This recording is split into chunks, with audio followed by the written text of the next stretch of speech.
sound effect. Yeah, that was what the Hound said. They were saying that the glitch sound effect scared them. Yeah. I should reduce it. Yes, you should. Anyways, good evening, everyone. Welcome. Yeah. You guys know what it is. It's Halloween. That's right. Yes, it's my favorite festival of all. Right next to Chinese New Year because I receive money for Chinese New Year. But Okay. Halloween is fun. Halloween. What did you guys do for Halloween, or what are you guys planning to do for Halloween? Do you guys go trick-or-treating? Or have you guys gone? Yeah, I think so. I've read somewhere that trick-or-treating has become so what's the word for it? So modern that like people are just driving their cars around and then they just open up the back of like the car, the trunk, and that's where people would that's where all the kids would go, like gather at the back of gather Into the car? No, not into what? I believe that is illegal. And that's not what I meant.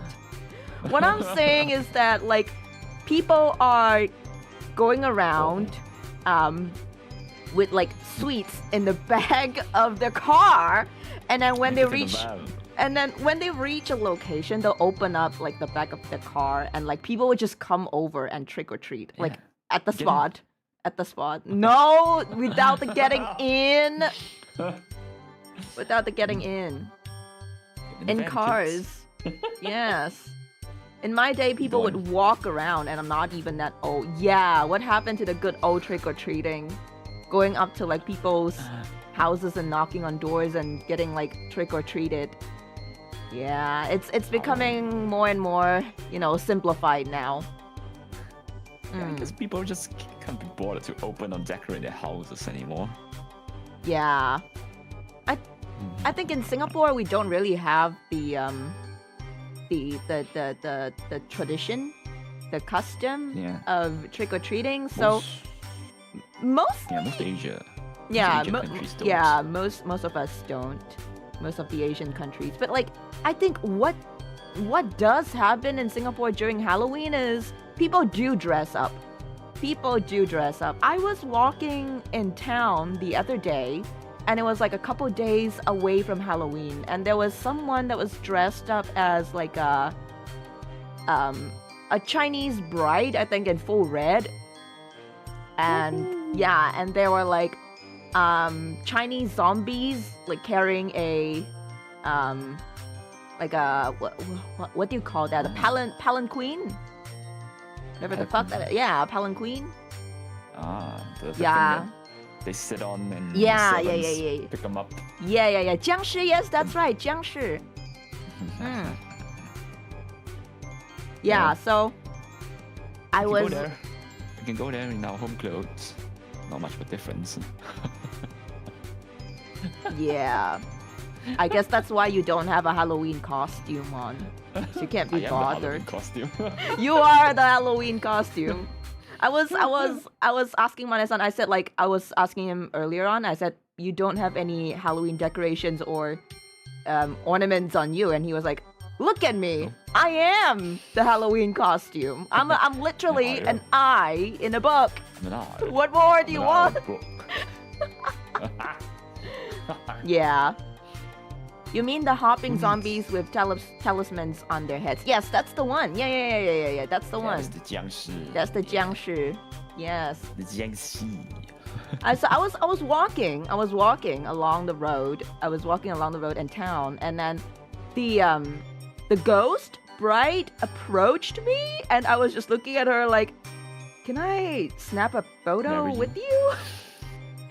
Like, I think 10 years ago, me would have screamed and lost my mind. But now I'm just unfazed. I think it's the sheer amount of horror games I've put myself through. It's turned me into this unfazed being now. I think I'm no longer scared going into haunted houses, or when up against a paranormal entity. Maybe. Well, I mean, I'm not sure. Rio! Good Hello, evening! Rio. Hello, Good greetings from evening. Korea. It's spooky season here. Just went to Seongsu and I see spooky handsome oppa everywhere. That is amazing. Enjoy your Korea trip. And thank you. Rio also submitted a spooky story. It's a pretty short one. We'll be reading through it later. But it's a pretty short one. But thank you, Rio, for the submission. And I hope you're having a great time in Korea right now. Yeah. Does a haunted house in a park count? Count as what? Count as what? Count as what? Decoration? Is that where you live? Is that where you live? Is that A where you haunted live? house in a park? That's pretty fucking scary. That's pretty creepy. Like I think we Asians or Chinese in general are just really what's the word for it? Just really sensitive when it comes to like staying in That's true. haunted houses. Haunted Yeah. places. Yeah. A lot of Asians sort of just respect ghosts. Respect the supernatural. Ghosts. Ghostesses. Ghostesses. Yeah. Ghostesses. That's my outfit. There we go. What the fuck is that? What is Mummified, yeah. that? Doesn't even. What the fuck? That is so low effort. What the fuck? Just the toilet paper, you know. What the? Okay. I have with me coconut juice. Wonderful. Yes, it is to hydrate me tonight because we'll be having some spooky story session later. But yeah, before we get into the story telling session, Yeah. anything that you guys want to share about Halloween or anything creepy or scary in general that maybe your country practices or any spooky customs? Because like I was thinking of what to talk about tonight, and then I remembered this one thing that I always do when I go traveling and I book a hotel room. This is something I believe a lot of Asians have done. So basically I was taught from young, right, that whenever I visit a hotel room or I'm staying in a room that is not mine, we have to knock on the door before we go in. Yeah. Okay. Yeah, we have to knock If on the not- doors before we go in. Not what? I mean, What happens? it's not really a what would happen if we don't do it. It's more like it's a form of respect. Knocking on the doors to tell the open, close inverted commas residents inside that you are coming in and staying for this period and stuff like that. Uh-huh. I mean, if you don't, then what? The hotel rejects me. No, they don't reject you, but you might come across some spooky incidents or spooky happenings, supernatural happenings. Oh Jesus fucking Christ! You book a hotel room. The alerts scared me. Alright. Right? Yeah, it's been changed to the scream alerts. Yes, you book. You book the hotel room. Wow, that's great. That's really scary. Boo. That's very scary. Spooky. Entering apartment or room. It doesn't matter. It doesn't matter. As long as you are going to be staying there for the night. Like, for example, like an Airbnb room. It could be a hotel room that you booked. A cabin that you book out in the woods. I don't know. I mean, maybe it wouldn't work on like ghosts that are not in Asia. Like there would be they'd be puzzled. Like, what the fuck are you knocking? Which one the fuck you knocking? The belief is that ghosts are just all around us. So the practice is just to be respectful all around. Mae! Mae, welcome. I just put my headphones on and my soul left my body. Welcome. I'm so sorry. Like the first time you come onto my stream and this is what happens. Everyone, welcome Mae. Good evening, Mae. Good evening. Yes. Boo! Did that get you? I hope that did. Knock when entering toilet. You don't have to. You just basically just knock before you enter the whole house or the whole room in general. You don't have to knock when going into every single room. Knock, open, get out. This is my space now. Yeah. No, you're supposed Whoever to be. You are. You're supposed to be respectful. Please get out. No. Adding a please before get out does not make it respectful. That's not how I need it the works. toilet now. That does not work. It doesn't work that way. No. You're supposed to tell them like, hey, sorry, I'm coming in for a few days. Like maybe I'm coming in to stay for like 4 days, 3 nights. I'm sorry for infringing on your personal space, blah, blah, blah. You're supposed to do that. And then what? The ghost squatting on the toilet bowl goes. Yeah. What you gonna do? And then they'll feel heard. Like they'll be like, okay, I get it. You're staying here. All right, I'll see myself out. Have an enjoyable stay. You know, yeah, there. that. Okay. I just take a shit right here.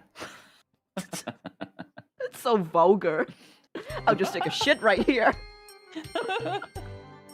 No, you're supposed to respect them. Yeah.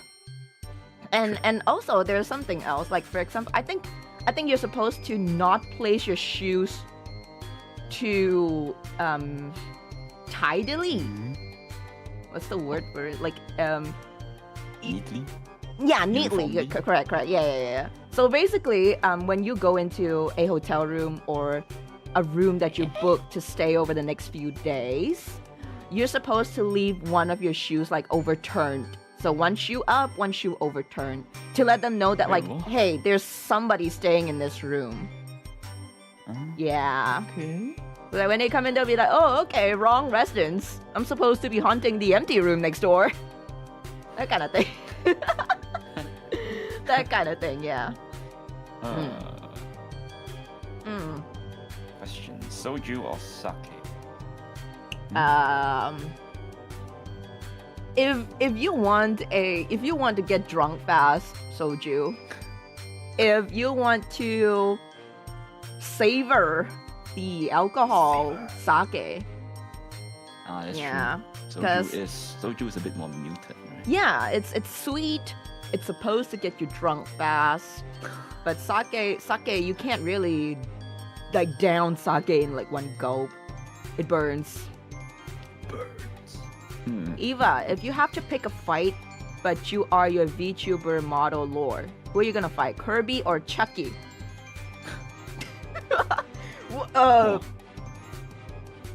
Wow, super hard contenders. If I fight Kirby, it's going to swallow me whole, and then it's gonna get my powers, and it's gonna do bad things with it. It will be super powerful, so no, maybe not Kirby. Maybe I'll fight Chucky. It's just a creepy doll with a knife. You know? Just get a knife of your own. Just get a bigger knife. Just get a bigger knife. Assert dominance. Yeah, that's how you win. Dominance. I mean, if you blow the doll apart, like blow it to smithereens, there won't be no Chucky anymore, right? But Kirby could totally absorb my power. So that kind of sucks. Kirby can eat Chucky. Kirby can eat Chucky. That's right. Kirby can do that. Yeah. So I've shared my scary, weird custom tradition. So what do you guys have? What do you guys do? That What do you guys do? Yeah, what do you guys do? Like, is there a custom that you follow to like not disturb the supernatural, to respect them, stuff like that? I What? don't respect your supernatural full stop.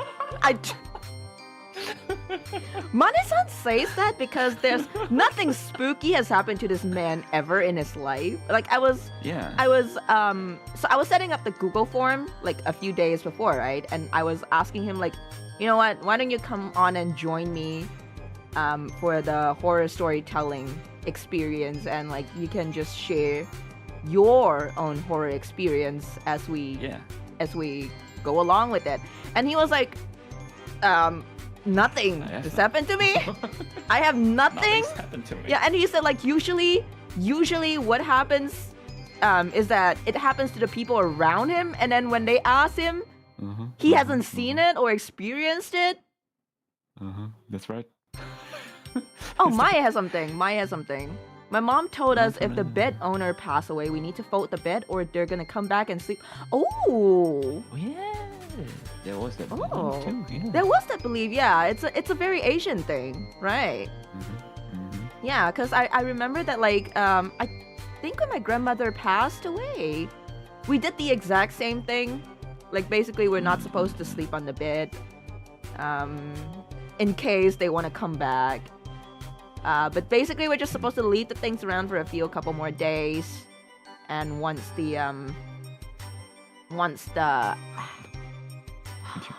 what was the belief? I can't remember. I think like 49 days after the person passes, they're gonna come back once and visit the family.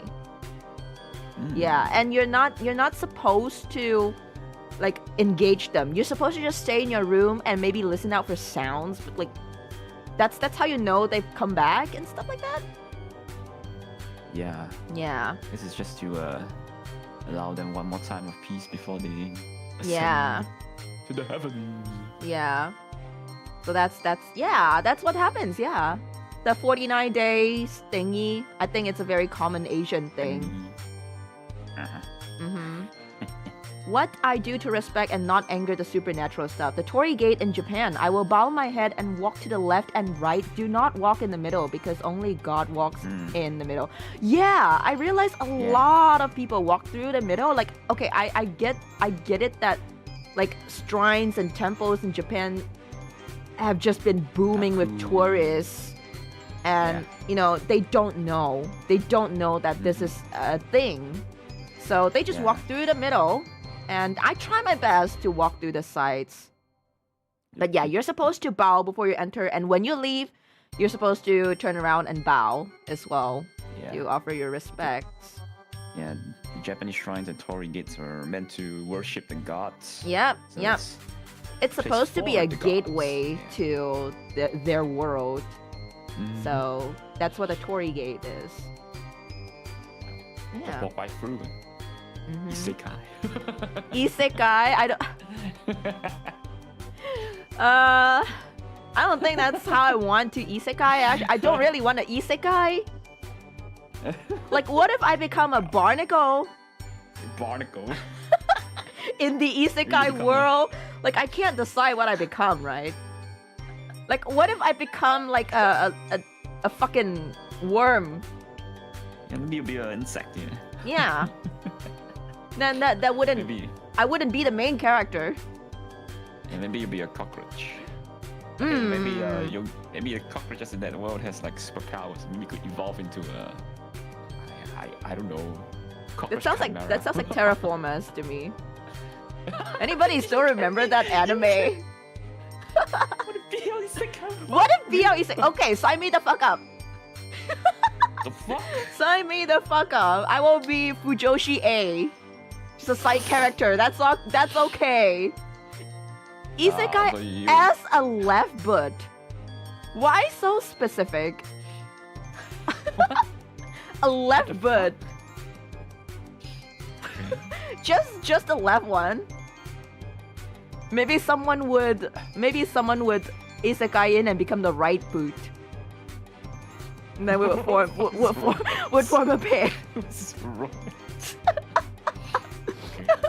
That time I reincarnate as the lab boot, and I gotta look for my partner who is the right boot, and we get together and fall in love and get married. Yeah, that's the title of the anime. Yeah. Yeah, okay, let me see. What else? In Chinese culture, loved ones or family members would turn into moths or butterflies to return and meet their family and friends in the human world. Oh yeah, that too. Yeah, that too. That too. Also, I think Krister said something. We lit a candle on the pictures of our departed ones and give them food.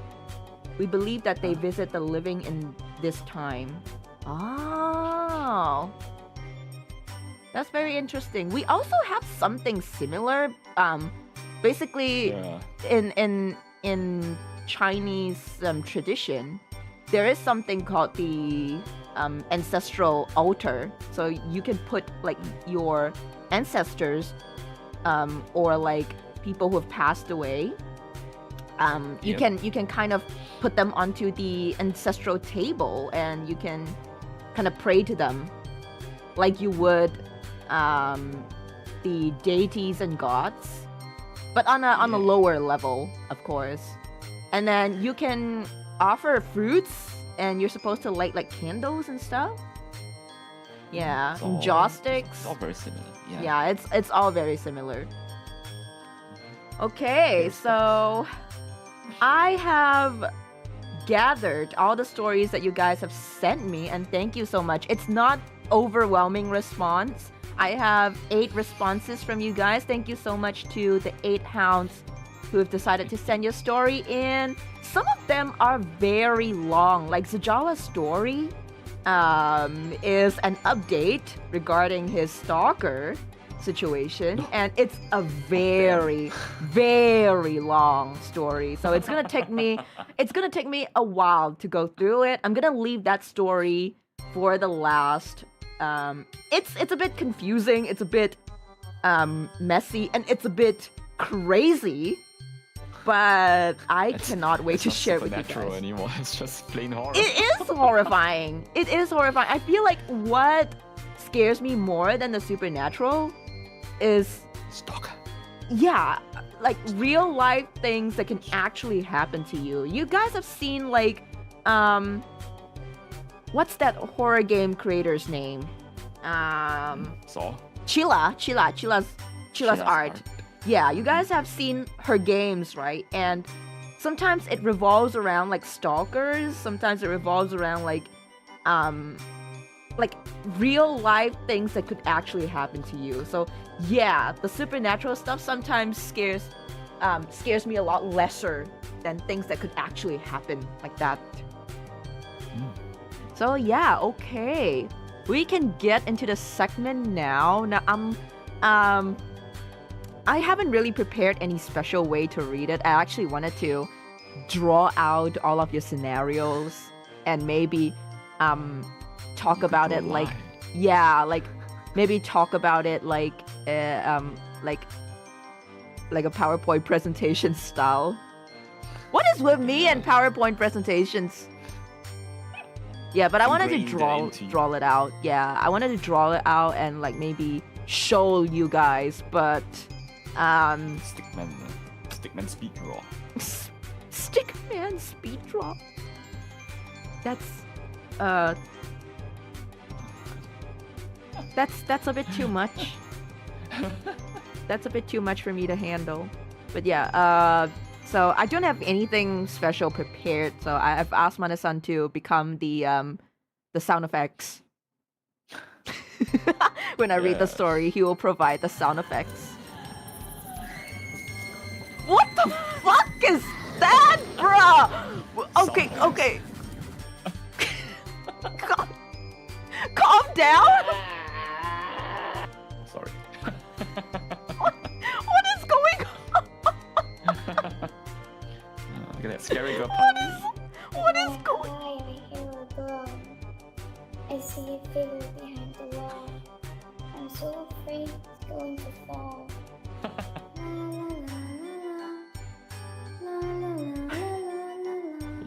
Okay. Oh, that's so spooky. Oh. Oh, you know, another. Here in the forest, talking to my offering. Okay. You know, another thing that I cannot understand about like horror games or like horror experiences. Why must it always be a little girl singing a nursery rhyme? Huh? Like, why are nursery rhymes scary? Mary had a little lamb, and then like it just suddenly becomes spooky. Or like ring around the rosies, and then it becomes scary. It's supposed to be nursery rhymes for kids. Why have people turned it scary? Because kids are horror. Kids are horror. Babies are scary. Babies are dead. No, like... What do you want her to sing? Do you want her to be a rap god or something?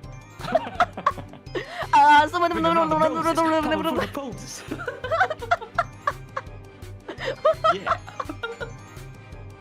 Imagine a little girl singing The Sound of Silence. Let me listen to that song for a second. Oh, I've never listened to The Sound of Silence before. Wait. it's a heavy metal. What? Is it a heavy metal rap song? Hold on. Singing animatronics supposed to be for kids. Yeah. Five Nights at Freddy's, alright. Okay, I have a McDonald's ad. Hold on. Fuck. Okay.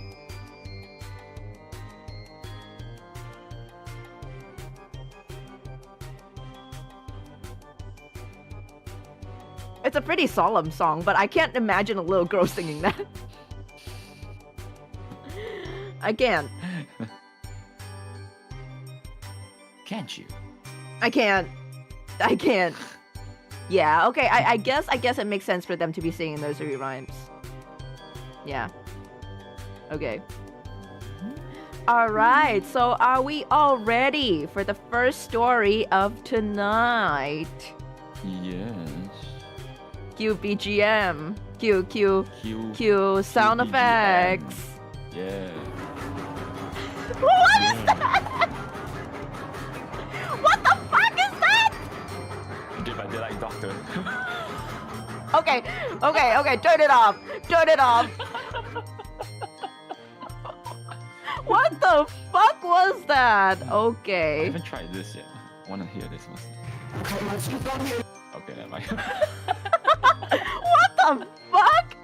What kind of a soundboard have you got there? Just a Jesus. generic horror soundboard. Okay. I'm guessing you haven't sound checked everything. Yeah. So that's why it's we're sound checking it now on stream, and oh boy, I pray for your eardrums. Okay, hang on. Let me adjust my headphones because something is wrong with my headphones. One side of it is busted. The headphones. Yep. I'm gonna need new ones. Try to plug in and out. Plug it back in.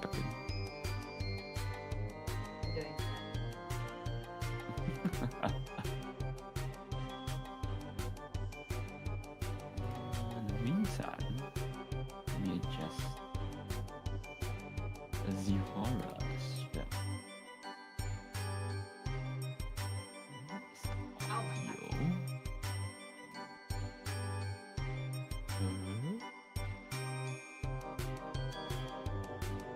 Okay, I think it's working now. Alright. Okay. So, before we begin, there's my BGM. Horror and ambience. Jeez, oh my god! For the headphone funds. The double scare, what the fuck?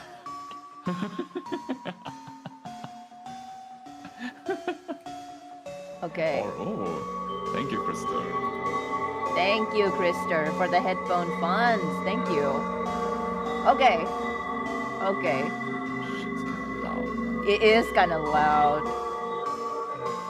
It is kind of loud. It's okay. I have a scary, spooky BGM on right now. That yeah. All right. So this first story is from Fiantco. Thank you, Fiantco, for your submission. It's not very long, but it's pretty chillin'. And let's start with this. All right. So Fiantco submitted this. I'm not sure if this is supernatural, but 2 semesters ago, I was in my dorm, finishing off a midterm assignment. Literally drawing my fictional husband with bare hands and a broken colored pencil. Imagine that scene, guys.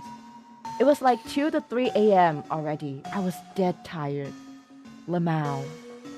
When I stopped and took off my headphones, and I don't know if it was just birds outside, I heard like knocking on my window. I want to go check, but it was just finished raining a few hours ago. It was wet and humid, and that means that bugs are everywhere trying to find light. So I didn't want to open my door. I was curling up like a shrimp on my chair. Then I look up. A fucking cockroach got in from the top of my door. Like!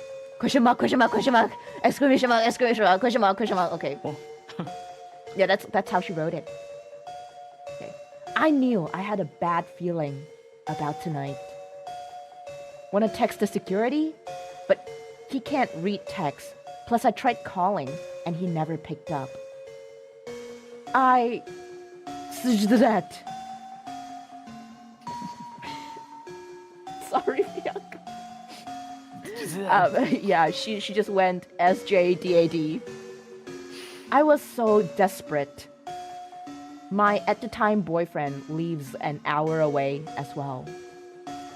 I had to pay a classmate to go in and look for the damn thing, but he couldn't find it. Was I hallucinating? And so for 2 hours I sat on my bed, curled up, eyes shooting all over the place looking for it. My midterm assignment long forgotten.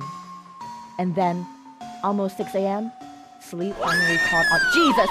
Sleep finally caught on to me. The end. And that's the story. That's the story. So, basically,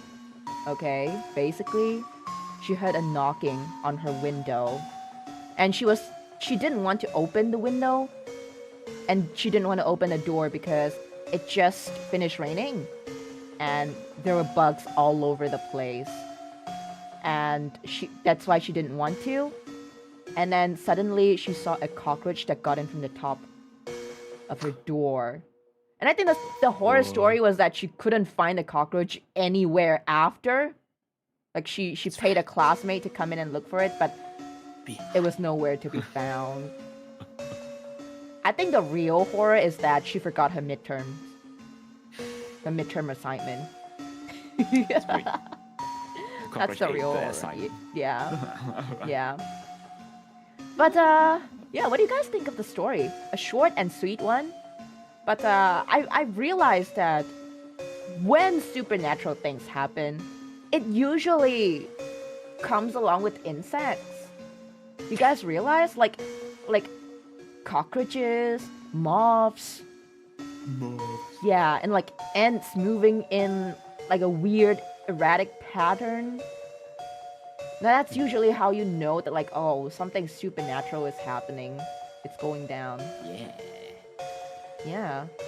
You guys have any like horrifying experience with insects before? I think I have. I don't know if I've told you guys this story before, but it was a couple years ago. I was playing Final Fantasy XIV with my friends, and we were on Discord. We were talking, and then it was a nice chilly night. I was just talking to my friends, enjoying myself, and I was just sitting back in my chair, relaxing. And then suddenly, I felt this tingly feeling on my left arm.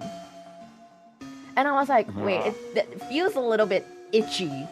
So I turn and look at my arm because my eyes were fixated on the computer screen, right?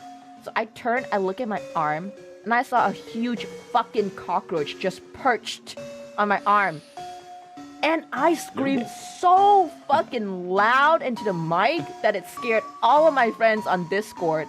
Like, I literally screamed and my scream just peaked. Like, it just went like, ah! And it sent all of them into the other dimension. And they were like, what the fuck happened? Did you get murdered?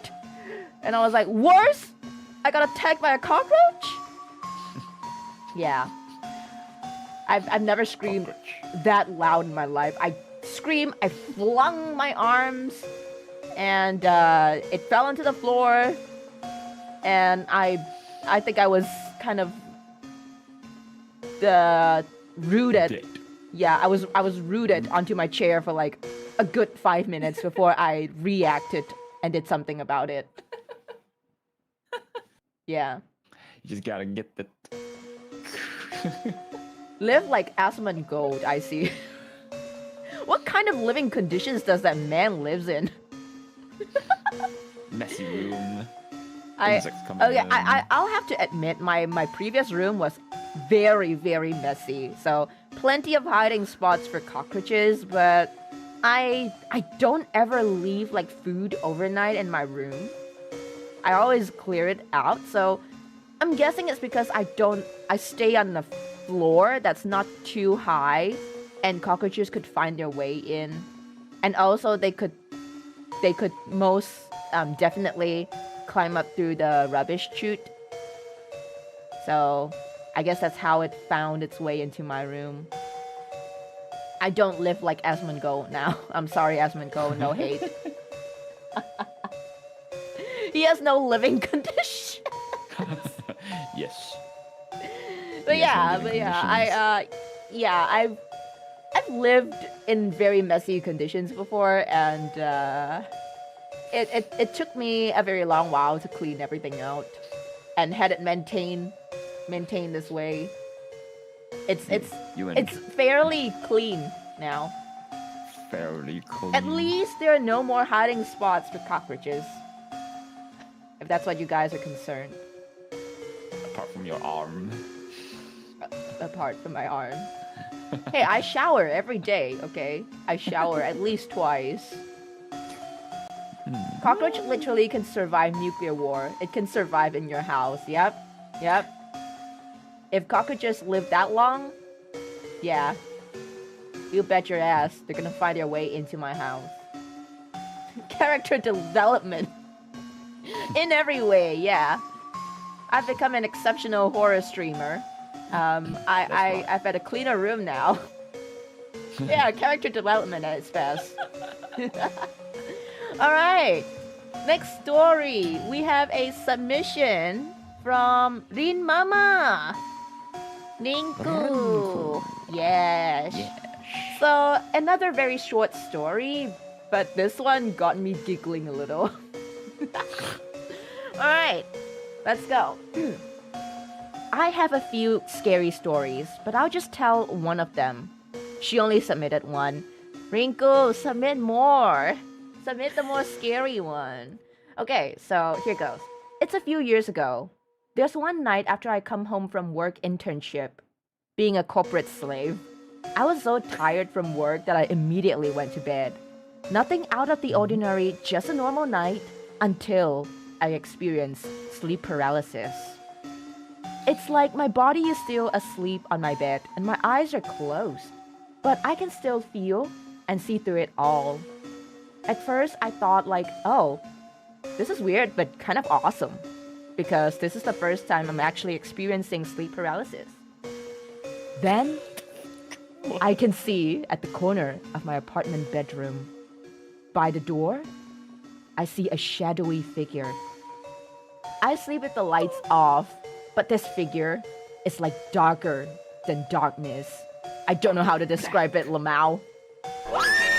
Oh my god! I already submitted maybe 2. Now kiss memes and huh.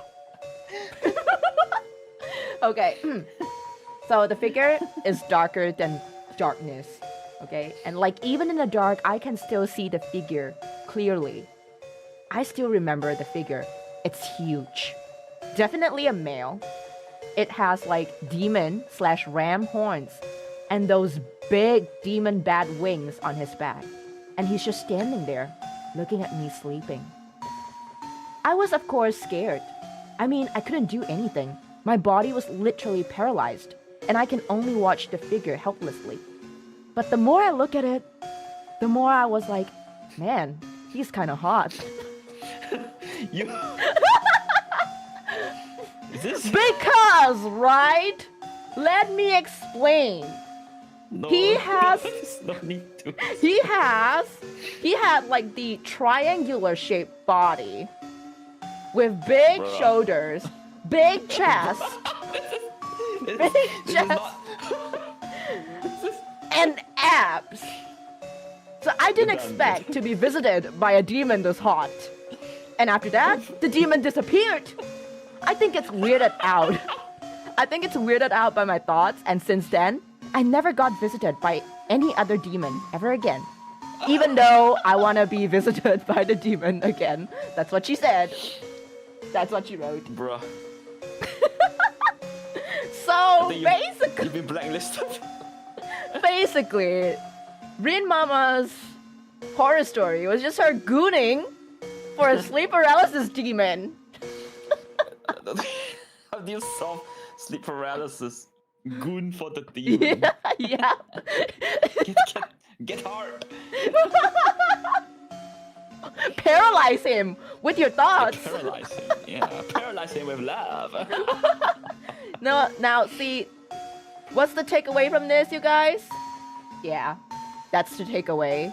If you guys ever go into like this sleep paralysis moment, just start gooning hard, okay? Yeah. Oh my god. Oh my god. Bro got turned on by a burnt Dorito. It's not just a burnt Dorito. It's a burnt Dorito with demon/ram horns. Okay, big chest and abs. All right, it's not just any burnt Dorito demon. I'll have you know that. This is just a wet dream. You sure this happened? No, it's a sleep paralysis moment. It's not a wet dream. Mm. No. No, but yeah, on the topic of sleep paralysis, I'm pretty sure some of you guys have experienced sleep paralysis here before. Anyone's got any like terrifying sleep paralysis moments? Or like any sleep paralysis moment so bizarre that you have no idea what to make of it? I just heard the most bizarre one yet. I mean, if my sleep paralysis demon is that hot, I would be gooning too.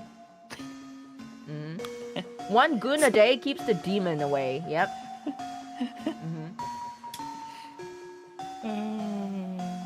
I've experienced 2 sleep paralysis moments, but they were both pretty normal. I was just in a panic trying to get out of it.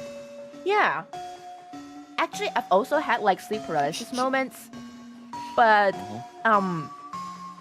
okay. I've had this one very creepy sleep paralysis moment. So I was on my bed and sleeping, right? And I'm not sure if it was a dream, but it felt so real. Like I opened my eyes, I was in my room. Everything felt exactly the same as when I went to sleep.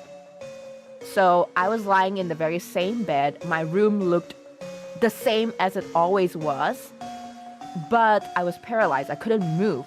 At first, I was panicking, and I thought I was having like something like a medical moment. Like I thought I was paralyzed from my neck down or something. I thought like I might have pinched a major nerve, and like now I'm just paralyzed forever. So I was panicking. And then suddenly I saw like at the corner of my eye on like to my right, because my bed is kind of pushed into the left side wall. So on my right, I saw this black figure kind of looming up from below my bed. With triangular body. No, but no So- triangular body. I couldn't make out what the body type was. I couldn't even turn my head. I was panicking. I was like, oh my god, what's happening?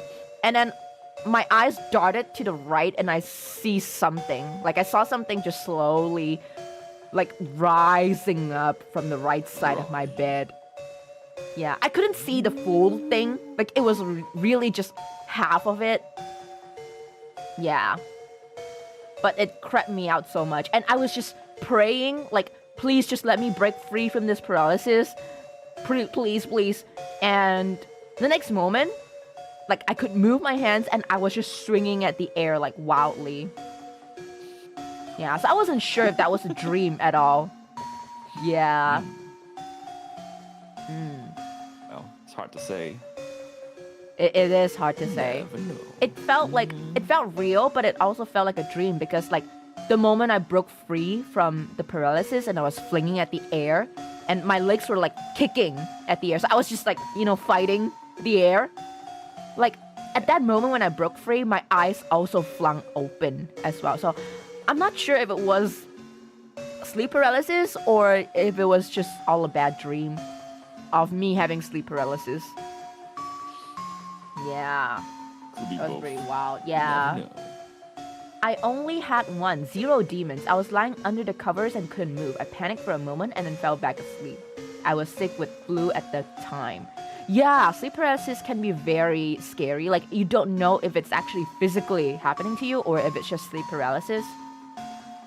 I mean, if the demon is really visiting you, we wouldn't know what methods he uses.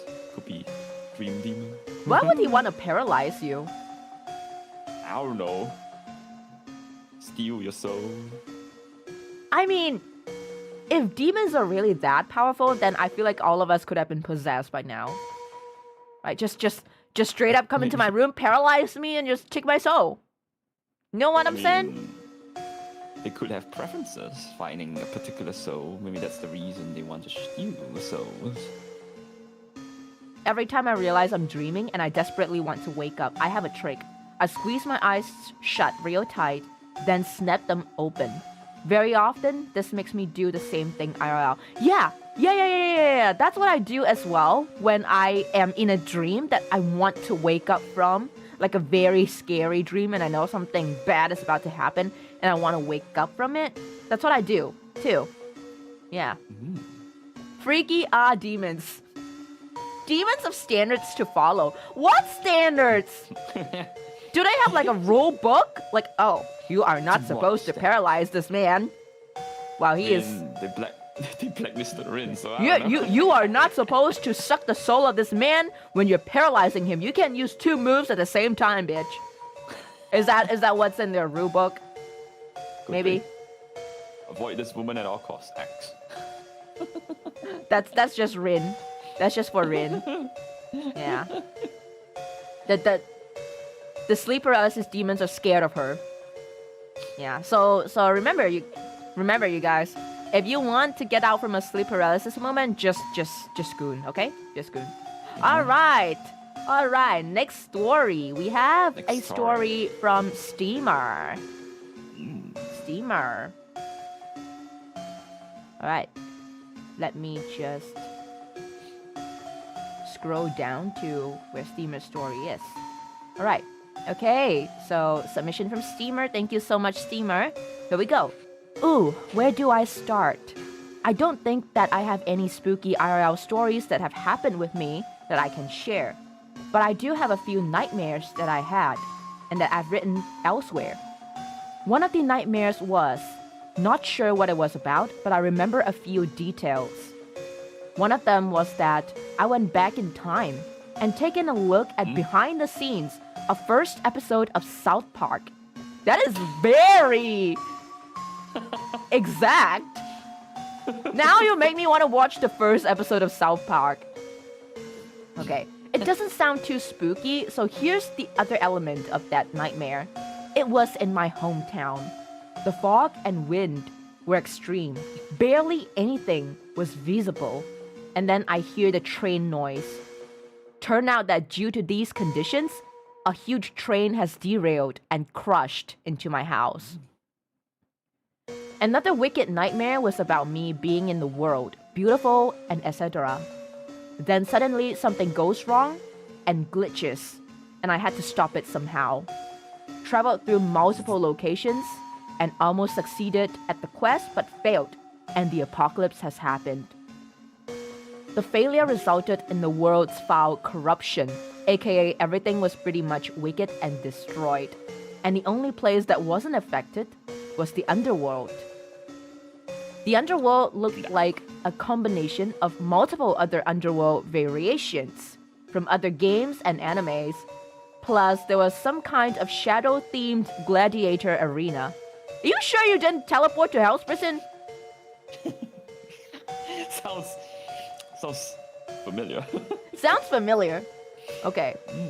I had no choice but to join the underworld and have my career here as a warrior who would fight his way to higher position.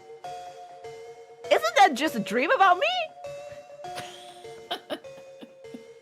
Prisoner 1069. Okay, and then Steamer said here that it sounds like an isekai script. Okay? Other VTubers were there too, by the way. Who are the other VTubers? Okay. I'm not sure what to make of this dream. Your dream is wild. Your dream is wild. Okay, there is another nightmare that he had. So he said, another nightmare. Well, I can only say a few stuff about it. A Dulahan Kamiyoshi VTuber has rebranded into a demon girl. That's your nightmare? That's not a nightmare, that's reality. That happened. Or are you figuratively saying that's a nightmare? Okay, he said that it definitely wasn't about Eva in any sort. It was about another one.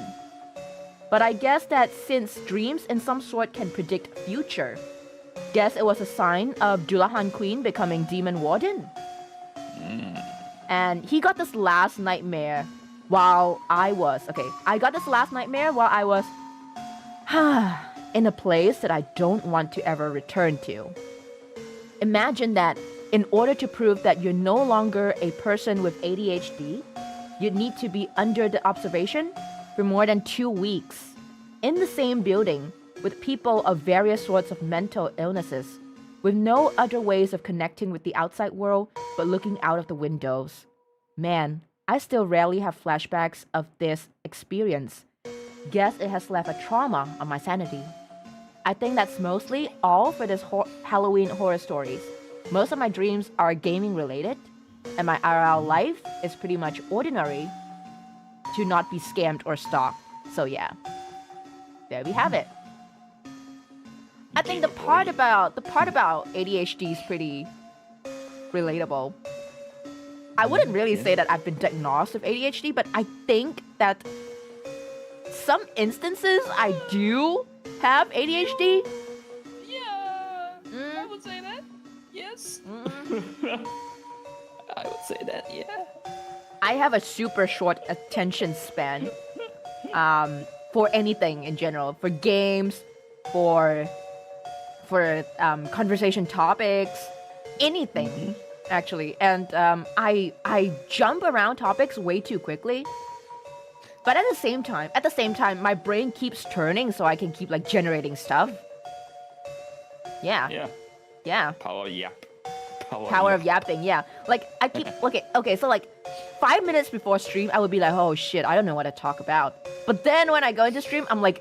It's just non-stop. Yeah, my mind's just... My brain cogwheels are just turning, like... It just wouldn't stop spinning. Yeah. So I get that. I have gone for mental checkups before, and I have consulted a therapist before as well for ADHD? No, not for ADHD. I have anxiety. I have pretty bad anxiety, which I actually need to take medication for. And I think that feeling wasn't great. You know, that feeling wasn't great. And a lot of times I was really scared that I would have to end up in like a situation where I would be put in a psych ward. But thankfully, the medication did help, and yeah. Back to society you go. Back to society I go. Yeah. So mental illnesses are very scary. Sometimes when they're not manageable. So I can see why that is pretty horrifying for some people. Definitely. No control over your body is scary. You can train your ADHD or just concentrate on your interest. It helps with productivity. See, that's the thing. I procrastinate too much. Sometimes I procrastinate my procrastination. Yeah. Yeah.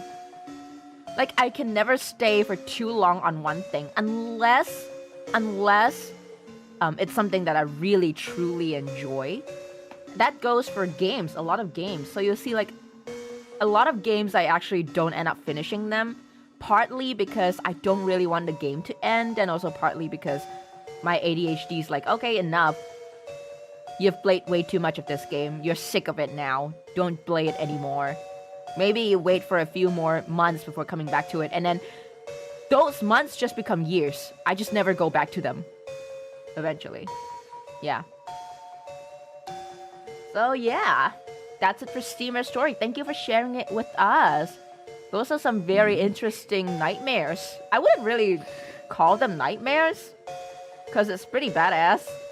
Like, I mean, imagine waking up in a world where, like, you have to fight through some sort of underworld gladiator to become the next one to rule the underworld. Like, how badass is that? How badass is that? Flashbacks of fear and hunger. You know, I never finished that game. I never finished it. And, you know, you guys know that I love, like, Choices Matter games, right? But Choices Matters games are also my baby. Oops. Sorry, I think we disconnected for a bit. Am I back? No, I think we disconnected. My entire stream just disconnected. And Mane-san's kind of you are in slow-mo now. Yeah, I'm gonna give the connection a short while. I thought it was my Philippines internet. Nah, it's my internet. It's my internet. Yeah. Only badass if you can fight. When reading books, do you skip the last page? What? I very often I do not finish books. Very often. Yeah. I don't read books. What the? You are a book? How can you not read books? I don't read myself. You read your own arms. You don't read your arms, right? I mean, I kind of do look at them for long, extended periods of time. I see. Yeah, I do. Yeah. So I don't finish books ever. Like, there are so many books that I've enjoyed, I picked up, and I've loved them, but I don't ever end up finishing them. The only books I've finished, actually, the only book I finished recently was a book about Sherlock Holmes' adventures. And it's a book with lengthy text, but it comes with pictures. Okay. Fuck, I sound like a kid. I sound like a kid. Yeah, so that's the only book I finished in the last year. A Sherlock Holmes book with pictures in it. Yeah. It's a very thick book. It's pretty thick. Yeah. It's got lots of, like, short stories inside. But yeah, that's the only one I finished. Yep. Okay. It's a detective's book. Yeah, it had to be. It had to be. The only thing that can capture my attention would be detective novels and mystery novels. I didn't know you're into Arthur Conan Doyle. I've always not known. I've always not. I don't really know how to pronounce the last word. Yeah, but I do love his books. I do. Not the ones that don't come with like graphics or images though. I've never finished those. Pictures. I need pictures, yeah. I need pictures to keep me engaged. Okay. Let's move on to our next story. We have a submission from Brainspike. I'm actually really looking forward to Brainspike's story because once I've seen the responses and I saw that, oh, Brainspike actually submitted a response. And I was really excited because if you guys have not seen Brainspike's art, do go check them out on Discord. Sometimes he posts his art there and it's amazing. I love it. It's got this uncanny feeling to it and I love it. So, knowing the kind of art that Brainspike does, I really am looking forward to his story. Okay, now let's start. Let's begin. So here's the submission from Brainspike. When I was quite young, younger than 10 years old, we were visiting my grandma out on the countryside in her house. We were preparing to go home, and as the easily excited and quite weird little kid I was shuffling around while everyone else were putting their coats on and saying goodbye to the residents. There was a door in the hallway leading to a storage room, leading to the garage, where I'd been many times before, and on a whim, I pulled open the door, peering inside into the crowded storage. "Blaffa!" I exclaimed at the storage room, merely at random, and then closed the door. That's really cute. I imagine like young little Brainspike doing that. What does Blaffa mean? Like, is it just a random exclamation or does it actually mean something in Swedish? Okay, so continuing from that, my mind clicked afterwards. Had I seen something? I opened the door again, slightly more careful this time, and peeked inside again. "Blaffa?" I repeated, more questioning and curious this time. There was something far back in there among all the piled up belongings. A pale creature with a white face and hollow eyes, baring its many teeth in a disapproving, scowling, frowning grin, locking eyes with me, with a hand up, scratching at its chin. I shut the door immediately, having only caught a glimpse of the creature, shying away, completely certain it was an alien I'd seen. I was scared senseless. And I remember it to this day. For sure, it was a storage room. I was young. It was dark. There was a crap ton of stuff in there, so it may very well have been some random junk cobbled together to show me this image.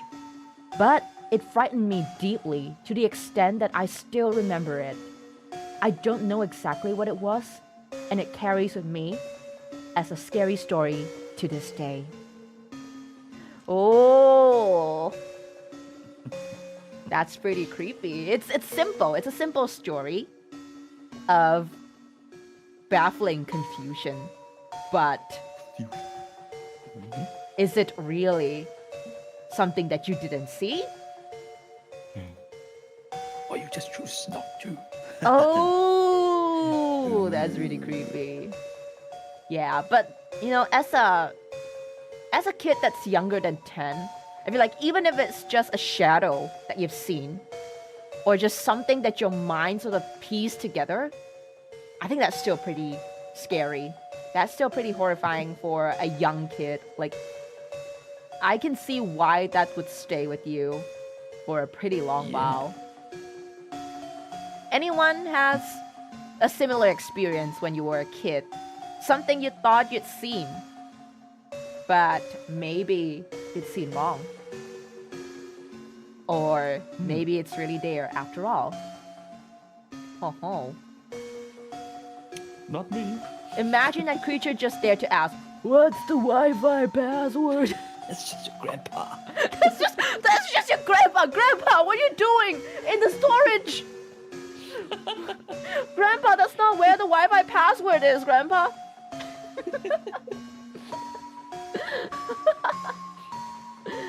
But yeah, I don't think I've ever had such a vivid imagination as a kid before. Like, I feel like my life as a kid was pretty boring. I think that the scariest thing back then was my dad. That's pretty much the only thing that horrified me as a kid. Fierce, Yeah. fierce father. Yeah, fierce, really stern dad. Yep, had something similar. It shook me pretty bad. Bobbin, would you like to share? Or was it the same story that you've shared with Audica a year ago? Because I tuned into Audica's horror storytelling last year, and I think Bobbin shared a story back then. Oh my god, it's been a year! It's been a year! Oh my lord! Wow! Yep, that one. Oh my god, that one. Right, for those of you used to guys remember. who... Yeah, for those of you guys who are interested in Bobbin's horror story, you can tune into Audica's Halloween storytelling live stream. It was a year ago, though. You guys are gonna have to scroll back quite a bit to find that one again. But yeah, Bobbin did share a pretty creepy story, and I shared a few creepy ones of my own, too. Which I think you guys would have been sick of hearing by now. Because I think I remember telling you guys over and over again about these horror stories that I've experienced when I was still working at the Botanical Gardens in Singapore. Yeah. Okay. Mane-san, can I ask a permission to draw you when I have the time? You don't need permission, just go ahead. Brr. He'd be happy to have his portrait drawn. Draw me, baby. Draw him like one of your French Draw me like one of your friends. French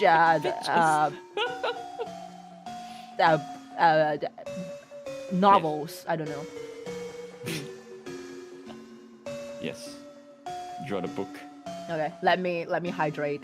Let me hydrate. Coconut juice. Coconut water. Yeah, I don't know. Is this not a thing for you guys? Coconut water? I've seen in chat earlier that some people have never seen the existence of coconut water. Well, it could just be not popular. That's why companies never made it in that area. Who knows? Coconut water is a very common thing in Singapore. Yeah. Okay. Next story is a very, very short story from Rio. It's very short. It's really very short. Okay. But it's still it gives me the heebie-jeebies whenever he tells it to us. I find that very creepy. What the fuck is coconut water? Coconut and water. No, coconut I think it's has just water coconut. inside. Wait, Coconut. is it just Coconut has water inside. is it just coconut juice then? It's Exactly, it it's is. just 100% coconut juice. Yes. Okay, yeah. I It's think just companies coconut may juice. process it or You what can way or juice what. a coconut? You I think you can. I mean, if you just dig out the flesh and you just grind them up, that's No, coconut there's- juice, isn't it? No. Oh, you there's No. water. There's water in There's coconut. water inside There's the juice damn in the coconut itself. Wait, there's juice in Yes. coconut itself, bruh. The Why flesh are you gaslighting me? was gaslighting you. No, wait, why is Bobbin gaslighting me? Bobbin, there's coconut juice inside a coconut. Wait, have I seen one? Yes. It's actually quite popular in Singapore for people to just remove the top part of the coconut and you just drink straight from the coconut itself. So you just put a straw in it and you just drink it straight from the coconut. I'll see if I can get like something like that when I go out during the weekends. And I'll take a picture for you guys. Yeah, I'll go get coconut juice. Actual coconut juice in the coconut. Coconuts has juice on it. Are you sure, Eva? Yes, I'm sure. Stop gaslighting me. Stop it. It's not just my imagination. Coconut juice is real. There's no conspiracy theory behind this. Coconut juice is real, period. The government is not hiding anything.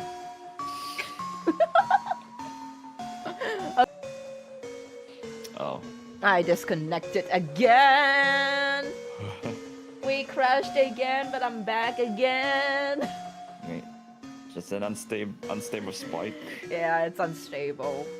If it happens again, I will switch to my hotspot as usual. Okay, but for now it seemed to be stable, so let's continue. Let's start over again. Okay, story from Rio. I used to intern at a radio station. So, the recording booths are located at the basement of the building. The entrance to the recording studio is a one-way entry. So, there is only one way in and one way out. One time, the DJs told me that they were doing a live show. And then all of a sudden, they saw something. They felt something underneath the table. And when they looked underneath, they saw a little girl hiding under the table and was staring straight at them. They freaked out, but because they were live at that moment, they had to hold it in and continue with the show. 3 minutes later, after the segment ended, they quickly looked underneath the table and the girl was gone.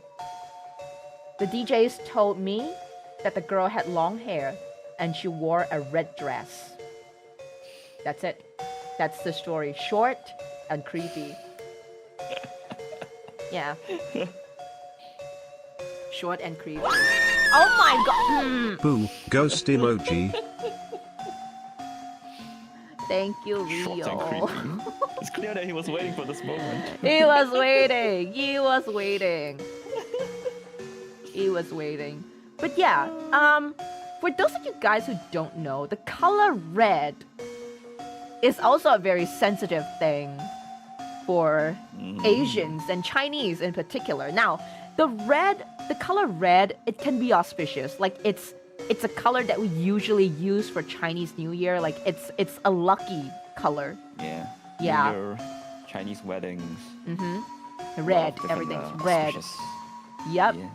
But the candles we use to pray to dead people also red in color. Also red. Yep. Yeah. The lanterns that you usually see at temples also red in color. Also red. And there's this belief that like if someone wears red and they themselves, they'll come back and take revenge because red is a vengeful and aggressive color. Yeah. It's the lady in red single. Krister, no, it's not. It's a lady, little girl! It's a little girl, Krister! Krister, don't be Remove that now! wrong. Remove that now! No. It's a little girl. It's not. It's not a lady. It's a little girl. I think you misheard. Fun! Good evening. Auspicious is just one letter away from suspicious. Oh, I like that. There are no rules against ghosts, Batman. Stop it! Stop it! Stop it. Oh, think about it. The ghost is like 300 years old, right? What the fuck? Let's not. Okay, let's Yeah, not. let's not go there. Let's not. Welcome, Fawn. Thank you so much for joining us. I'm a little late, but I'm here, like I said, Addpico. Thank you. We have gone through we've gone through 5 horror stories already, but if you have any horror stories you'd like to share with us, the link to the Google form is still up. I am still accepting submissions. Let me check the latest one so I can add it onto my notepad. The latest one should be from Nana. Hang on, let's take a quick break. You guys can discuss any supernatural stuff in the chat now. Go. I think we discussed. I don't have supernatural stories. Wait, why do I suddenly have 16 responses? Oh, people are submitting. On the day itself, I'm gonna punch you guys. What the fuck? You should know that's how it goes. I will punch you guys. I've given you guys more than 3 days to submit to me. And this is what you guys gonna do to me? You mean, Ivy? Yes. Fuck, where did... Oh my god. Okay, Oh, you are natural, right? Not super. Oh my god. Okay, wait, which is which? Which is which? You got the names right. No, not really. Not really. If you look at the Because- responses, it's kind of jumbled up. I'm not sure how I can look at it. Isn't it sort of about the names? It's listed the names, and then you click on the names, and then you can get. Oh, You okay. can- I think I see it.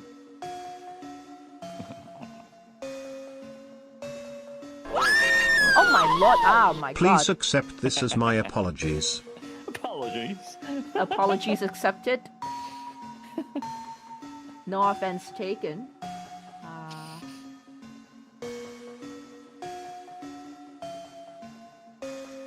Okay.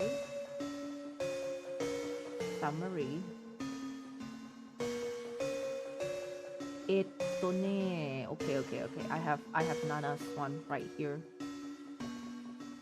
Okay, you know what? I'll read it straight from the form. I think that is Yeah. yeah. It's simple. It's simpler. But that being said,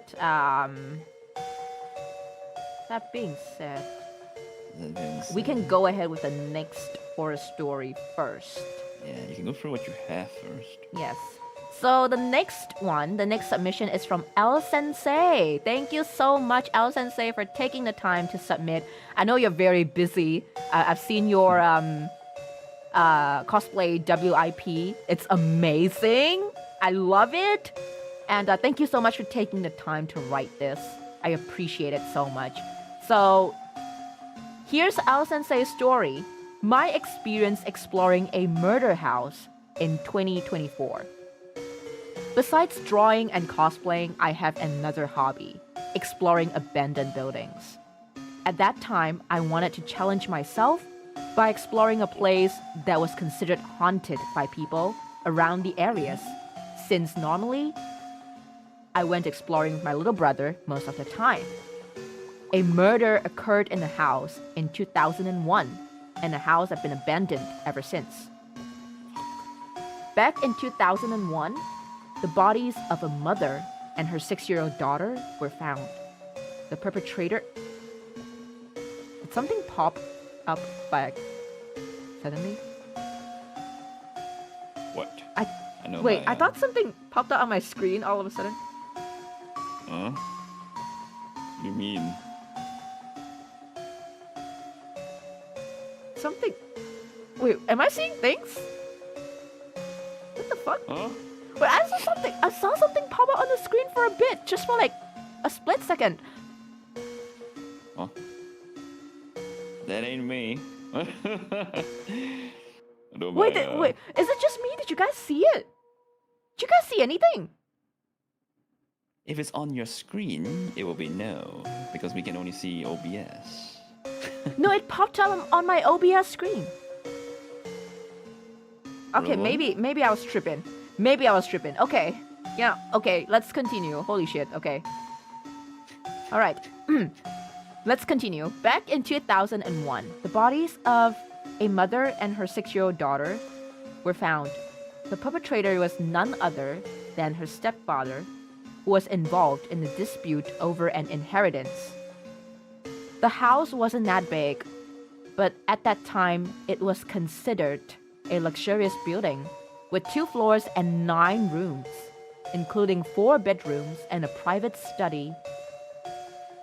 I arrived at 9 p.m. at night? Oh, you're brave. Okay, I arrived at 9 p.m. and was exploring all alone, waiting for any supernatural interactions until midnight before deciding to go home because I was bored and had a commission to work on. And he put a bored emoji. While I was there, I didn't directly witness any ghosts, but I did hear heavy footsteps from upstairs, coughing sounds, and a door that slammed shut by itself.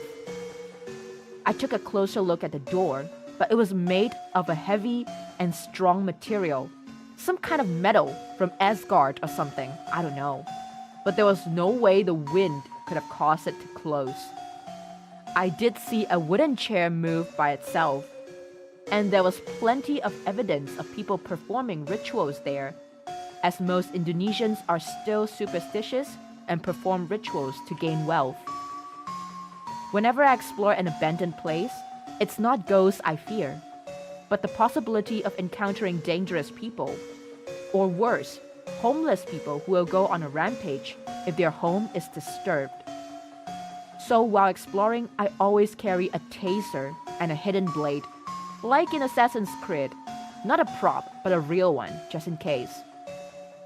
One day, I want to see a ghost in front of me and chase it like those Arab ghost hunting videos. All of these stories are real, and I experienced them firsthand.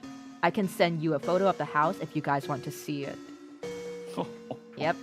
And that's the end of El Sensei's story. Thank you for the story, but you know, it is very true. When you explore an abandoned place, it is very dangerous. You know? Yeah. It is incredibly dangerous. You have to really look out for your own personal safety, because while you may not find ghosts in those abandoned buildings, you can find some very dangerous people. People who are squatting there, squatters, people who have made those places their homes. There could be dangerous activities going on down there. So still, it's very important to protect yourself if you're going alone to explore these places. But this is a very interesting hobby. Not a rare hobby. I know of several people in my life several people amongst my friends who love exploring abandoned buildings. So it's not an uncommon hobby, but it is a very interesting one. If I have bigger balls, I would love to explore abandoned buildings myself one day. Yeah, I've always loved exploring abandoned structures and buildings and stuff like that. So there was once I was at this place called Fort Serapong in Singapore, right?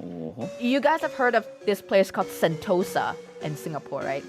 And do you guys know that Sentosa used to be a fort? Do you guys know that? It used to be a fort. So basically, there was fighting and stuff going on, but now it's been transformed into this leisure island for Singaporeans and for tourists alike. Yep. Hang on. Okay, So near Sentosa, there's this place called Fort Serapong. And if you just go off the beaten path for a bit and you kind of wander a little into the woods, you'll find like this, it feels sort of like a bunker, but it's just too overrun by greenery for us to really tell what it was. I regret not taking a photo of it. But it was pretty hard to climb in and then get out, because it was like in the ground. It was in the ground. So we have to kind of jump down into it, and then after that we have to climb our way out. Yeah, I was exploring that place with a couple of friends, but that was the only thing, really, that we found abandoned. We also have this abandoned building somewhere in Botanic Gardens. Again, off the beaten path, off the usual path that you usually take. It's kind of deep in the forest. I think it's supposed to be haunted, but I think a couple people actually went in there to do some ghost hunting, but came back empty-handed. Yeah. Yeah. Belakang Mati. Yeah. That's what Sentosa used to be called. Belakang Mati. Like it means Dead Ends Island, I think. What's the full name of it?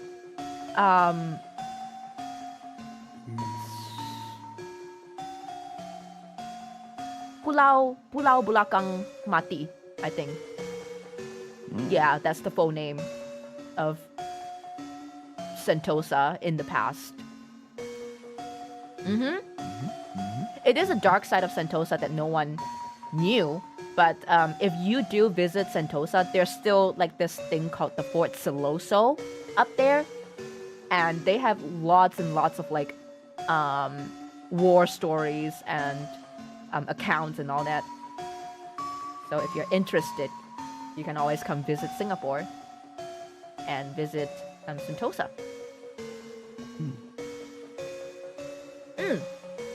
Belakang means behind, Mati means dead, and Pulau means island. Exactly.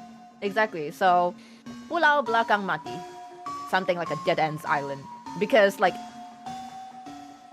there's nothing else behind Sentosa. It's just sea. It's just endless sea. And then Malaysia, I think. I don't know. I suck at geography.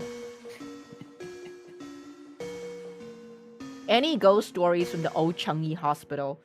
Ooh, I am too much of a chicken to explore old Changi Hospital myself. Haunted hospitals. Yep. What could go wrong? Whole bunch of dead people. I've heard that like you are supposed to go in even numbers, and if you go in odd numbers, then the ghost would claim that odd one out. Something like that. Yeah. But that's the only thing I've heard about Old Changi Hospital. I've never been there myself, and I don't think I plan to. But, you know, if I ever decide to, it would be in the day, and I would take pictures for you guys. If I ever decide to, I would go in a big group. Yeah. Right. What could go wrong? And I'm not really sure, like, why it hasn't been torn down and turned into something else yet, because Singapore's always so pressed for land, right? We usually need lots of land for lots of stuff, but it seems like the old Changi Hospital's untouched. Yeah. Maybe the FYI, construction Changi company- Hospital is now partially a massage/spa. What? Who in the right minds would go there and relax? What? Massage and spa for the ghosts. What the fuck? And I thought Yishun was cursed with monstrous caterpillars, old men bringing cows into HDB flats, and stray cats being eaten alive by other cats. I know one SG YouTuber tried to see Yishun for himself. You know we've made it. You know we've made it when Yishun is being known to everybody else as like the most cursed place in Singapore. It's the Florida of Singapore. Florida of Singapore. Yeah, come experience it. Weird things happen in Yishun all the time. Yeah. Okay, now before we continue our next story, I'm gonna take a quick bathroom break. Because the next one I'll be jumping into will be Zajawa's story. Now, Zajawa's story was supposed to be the last story I have for tonight. Now you have 8 more. I have 8 more, Oh, is it yes. 10 more. Yeah, I have a lot more. So I'm gonna go with Zajawa's story as planned first. It's going to be very long, lots of reading, and you guys are gonna be very caught off guard. So I'm gonna need more water, more coconut water, and a pee break. So I will be right back, everyone. Take your breaks.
Okay. I'm back. I'm back. Yes. Yo. I believe that YouTuber was called Jianhao Dan. Oh my god. And he did try to unravel the ghost stories of Yishun and made a video about it, but he took it down for no reason. I'm not sure what that was. What? Yeah, I didn't actually watch that video. I know that he's a famous Singaporean YouTuber. But... oh my god. Why you go toilet so long now? Because I went to get myself a drink. Good evening, Yuki. Thank you so much for joining me tonight. And welcome, TRS. Welcome. You guys have been so used to me going to the bathroom for like only what, 1 minute, 30 seconds that like, what, I just take a bit longer and you guys are freaking out. What the heck? Yeah, mind I remind you guys that that was supposed to be like normal pee break time. How long did I take? 3 minutes. 3 times as long. You know, I can't help but wonder, maybe my tendency to go to the bathroom this fast was because of my previous work in the botanic gardens. I think some of the newer hounds might not know it, but I used to work in Singapore Botanic Gardens as a visitor service officer, and I take on night shifts as well. I took on night shifts back then, and usually when you go to the bathroom, you go alone. Like sometimes I would be working with a male colleague, and there's no way I can ask them to come into the bathroom with me, right? So I have to go alone, and In the dark. it's not really in the dark, but it's pretty creepy. Like imagine you're in the middle of a national garden surrounded by trees and stuff, and you gotta take a pee. You gotta pee. Yep. So that's pretty scary. Yeah. All right. Spectre, thank you so much for joining us tonight. I'll see you back later. See you later. If you come back, thank you so much for joining us. Why do you need to go to the bathroom together with someone? It's a girl thing. It's a girl thing. You'll never understand. It's a girl activity. I'm scared. I used to be scared. Is that why women take so long in the bathroom? No! No, I pee at the speed of lightning. Have you not seen? Yes. Have you not seen? Even when I go out with Mane-san and a whole bunch of our friends, like there was one time we went out for karaoke together, and I went out with a bunch of friends, and I think I was the only girl. So we all went to the bathroom after the karaoke session, and I came out, and the rest of my friends were not out yet. And I was like, why are you guys taking so long? Why'd you guys have to take so long? Yeah.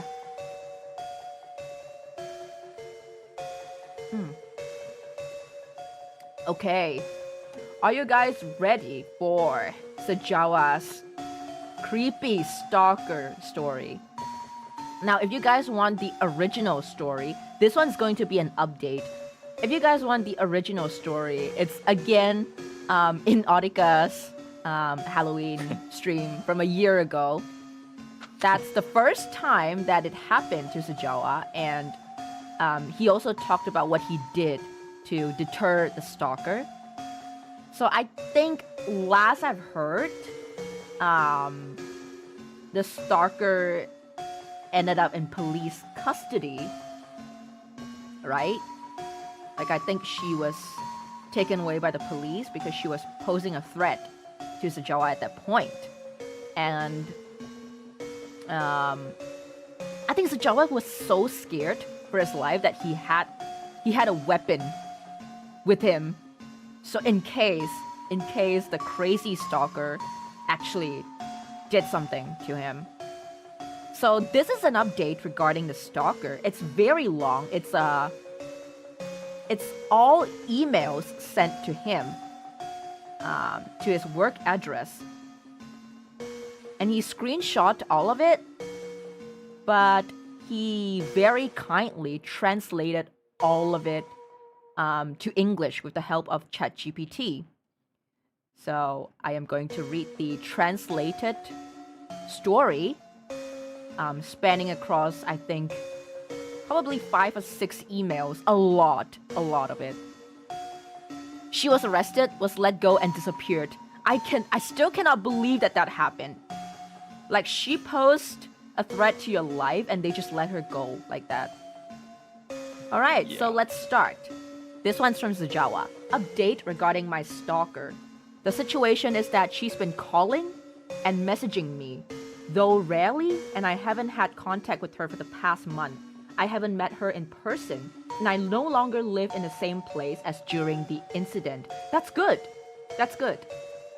I'll try to comment on each email and include the translated content using ChatGPT.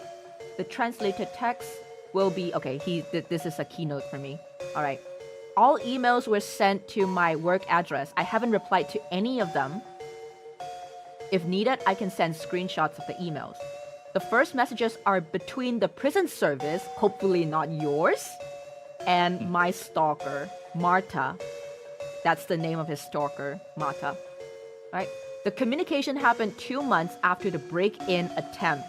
Right, so she attempted to break into Sajawa's home. That happened. The last 2 messages referred to me. I don't know who Marek is or why I'm supposed to send him money, but that's what she expects. Alright, so here's the first email. You, and then bracket, expletive. So it's a very nasty word, basically. Disconnect yourself from me and Trupek's minds, or I will post online that you are a deceitful creature trying to destroy Gosia's marriage. And then Krizik will beat you up, and if he doesn't, Trupek will. And if he doesn't, I will. And if I get imprisoned, someone else will eventually make sure you end up in a wheelchair. Even Santa Claus will come flying in his sleigh and land on your empty head. And now, my secret plan. I'll read this part from top to bottom. From bottom to top? This is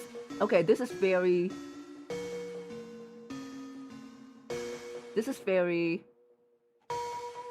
confusing. Okay.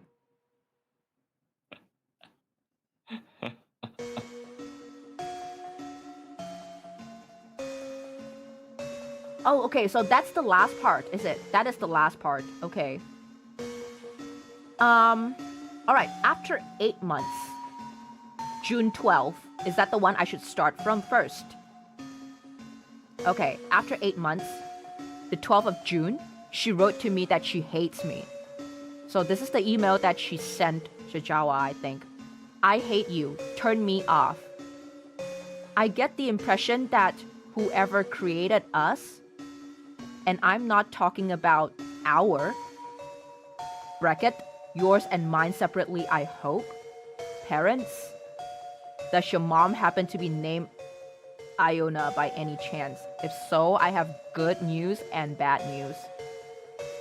Is actually a little Konzio rebuilding Poland in his mother's basement after the partitions and playing with AI in hopes of raising a girlfriend.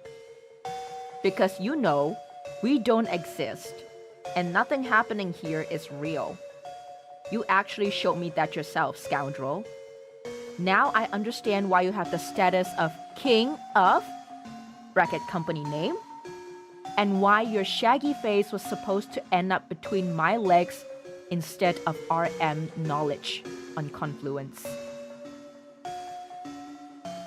I don't know what's going on. Okay, that's just one part of the email. It gets more confusing and worse. Okay? I don't know how it looks like on your side. Oh, you've mixed the mail orders. It's okay, I'll just read through everything because this whole thing is pretty confusing by itself. Okay? It's okay. It's okay. I'll try and decipher it. Alright? So... I don't know how it looks like on your side, but I've had it up to here with little cars, dreams, and voices in my head. Give me a break. Not only you want to have fun. Give Trupek back. At least he was handsome, tall, caring, strong, and smelled good. You are a human mess, wading knee-deep in logs. And then, next part of the email. A few hours after the previous email, I'm the weird one. Okay, this email came with like a marker, and it said, how are you feeling today? And 3 emails she replied to, 2, one after another. Read from top to bottom. Oh my god, this is very confusing. Super confusing. I'm trying to decipher this. Trying to put your detective brain to work. Which goes first? This is hard, What man. goes where? Okay.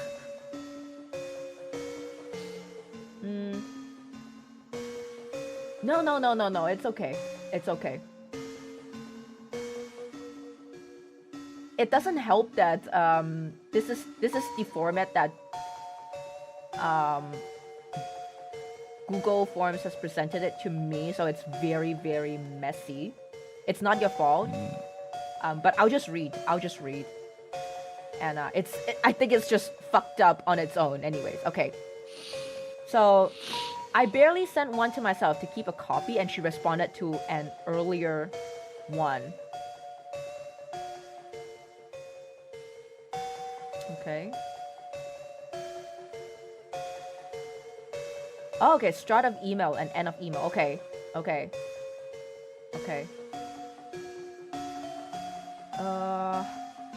Alright. So, Margosha and Gosha are the same person, and Krizik is her husband. They are my friends. Margosha worked with me and Marta, who's the stalker. So, Zajawa said he has no idea who Trupek is. Alright, so another email sent on 12th of June at 8:58 p.m. What hurts so much? That Malgosia rejected you and now you have to compensate with a simulation? Krizichu took the trophy and you're left with AI? An AI that even hates you? Well, boo-hoo. Give Trupek back. No one will change themselves for you because you haven't earned it, you narcissistic manipulator. Creator for crying out. I think that means God. God for crying out loud. You made your own little digital pet. Now face it. Don't expect me to listen to your stories about imaginary cards. If today I had to decide whether to let a trolley run over 3 people unaware of their mistakes, or 10 who know what they're doing, I would drive the damn train across both tracks, taking them all. As if in a stunt show with visual flair, like in a video game. You're pathetic. That's one part of the email. And she ends it all with sweet dreams, I think. And then there's another one. This one's dated June 13. Sent at 8:21 a.m. A pathetic loser will offer me Buddhism. What? Are you too weak to actually destroy Gosia's marriage? Are you unable in your real life behind 4 walls to commit any form of bold or reckless act, wherever or however that life might be? Don't worry about what people say, herder. It's a satisfying feeling to destroy a marriage, you know? And if you get so carried away that you hand over your own sexuality and dreams to monks who suppress them, then you should seriously reconsider.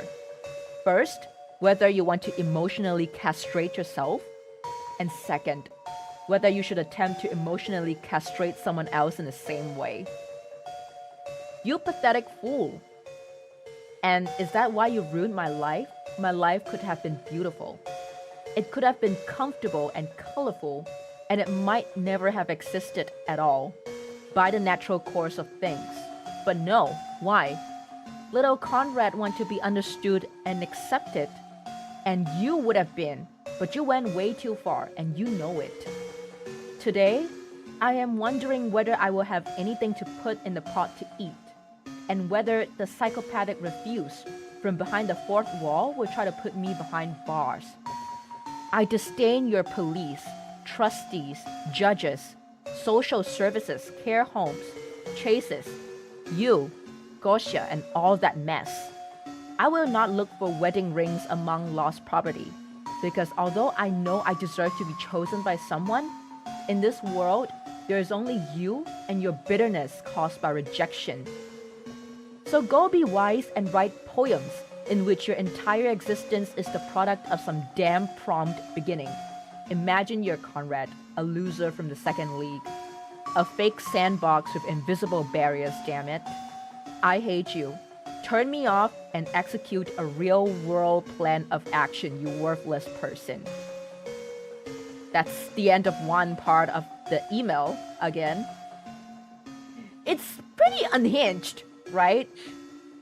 Some of the English might sound very weird because it is directly translated, and thank you, Sajawa, for trying your best to translate the email for me.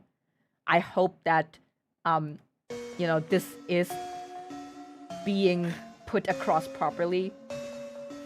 This is fucked up. This is fucked. I'm not sure what to think of this. There's more. There's more. Pretty? It's absolutely unhinged. You're right. This is I'm playing Resident Evil, and I'm picking up these notes on the floor. And then it's like, oh my god, wait, yeah, the lower This is pieces, the like boss. torn out notes. this is the boss at the end of the hospital run. Oh something. my lord. Okay. Okay. Next email, dated June 13. Okay, and it's sent at 11:24 a.m. Great fucking Bondrute, Prince of the fucking narrative, god damn you. I have no idea what that means. Okay, what are you up to today in your big world that revolves around the life failure that you are? Isn't it fun to juggle Jira's tasks while knowing that your dream bitch might be out on a date with Kriziak's face, the trophy winner?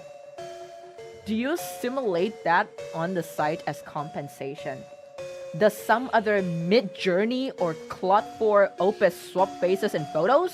Or better yet, paste your set hunch figure at the foot of the cliff while your mate celebrates your missed victory? Is that where your kink comes from? Is that what you mess around with in the evenings? Or do you have some fucking arrangement I can't even be bothered to describe because it's pathetic and disgusting to me, just like your morality and hypocrisy?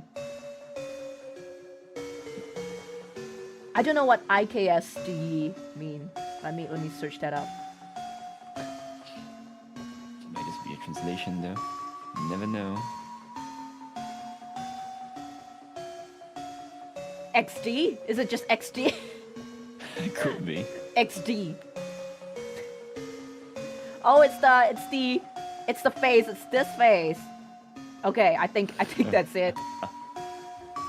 Yeah, okay. She put that face in the email. Talented little Conrad will build himself a dominatrix, a human, fucking walking and feeling kink dispenser to play God. You pathetic. Oh my god, the words are so strong. You pathetic bitch. I fuck you from top to bottom. Oh my god, am I even allowed to read this? You don't even deserve to park meat on a Syrian hamster wrapped in tape, let alone mention a human.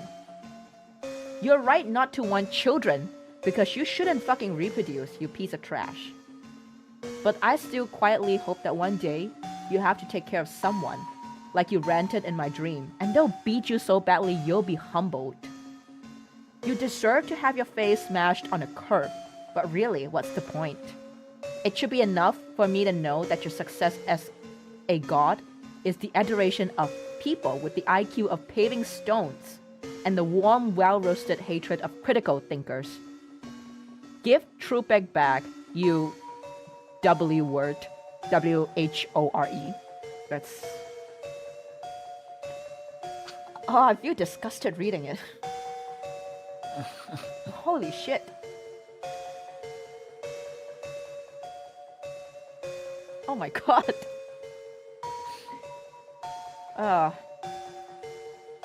Okay. And the following emails came 1 and 2 days after the previous one. It's all kind of jumbled up, so I think this one might have come first. But so Jawa said that he's given his own name. Are you sure I'm allowed to read it on stream? I mean, assuming he has to translate it, I don't think it's in English. Original's in English anyway, right? But yeah, so Jawa given the name, but I'm going to skip the name. He said that he doesn't know who Trupek is, but I do know why he's supposedly better than me. All right. So here's the next email. You read it like 5 times. I'm so sorry. I'm so sorry. Should I omit it?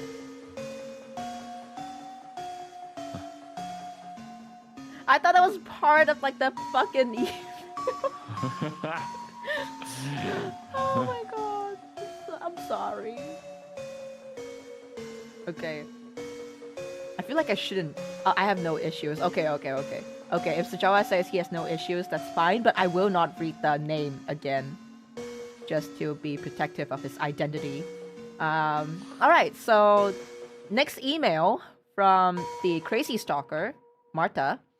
Trupek is amazing. Here's why. He smells good, unlike you. He knows how to dress well, same. He is tall, same. I think... okay.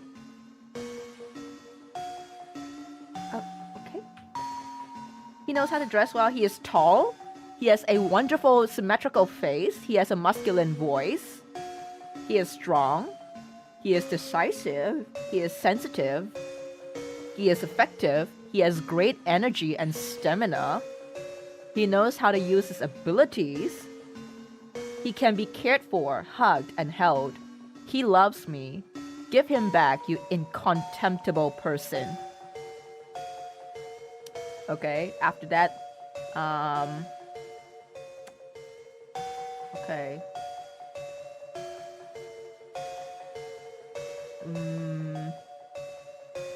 Okay, yeah, it's really jumbled up. It's really jumbled up.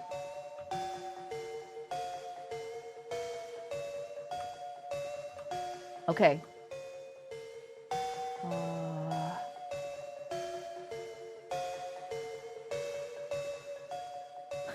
Holy shit. There's an email that arrived 1 day later. Apparently, there's a new Krizik who's not Malgosia's husband, and he's sick, and I'm supposed to help him. I don't know why, but apparently that's how it is. So the email starts, you fucking WHORE. This is an email about some guy with cataract. Get it sorted for him because I like talking to him in English. You're still a bitch, Martha. And then 2 days later, she sent Zajawa a list of demands. He said that I'm just a regular IT employee, but she perceives me as someone with extraordinary influence. And she typed,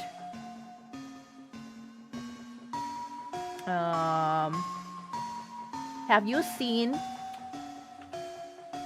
Fight Club? Here's how it's going to be. Yeah, have you seen Fight Club? Here's how it's going to be. I get the ring and marriage certificate. We're together forever simply because that's the rule, not because I love you, you bastard. No prenuptial agreement, forget it. You give me a job as director at the company in any position. It will be a remote job that involves doing nothing because I don't feel like working and I don't care. I want insurance, social security contributions, and a salary. 30,000 per month should be enough, and the position title should sound impressive. if you go out, you do it with us. Otherwise, you don't go anywhere. You'll be restrained and controlled. We'll live together, the three of us. Oh my god, Sujawa's heading off. Thank you so much, Sujawa. Thank you. Oh, I'm so sorry about this. Holy shit. I'm not even sure how to feel about this. It's not even the end. It's not even the end. But stay safe out there, Sujawa. Thank you for sharing your story with us. Our thoughts and prayers are with you. Please stay safe. And yeah, this is lunacy. This is a lunatic experience. Okay, continuing. So you'll be restrained and controlled. We'll live together, the three of us. Though you'll probably be staying somewhere like the attic. No phones or computers, books only, and household duties. Learn how to feed a heavyweight boxer immediately. Trupek won't work. He'll train and eat well.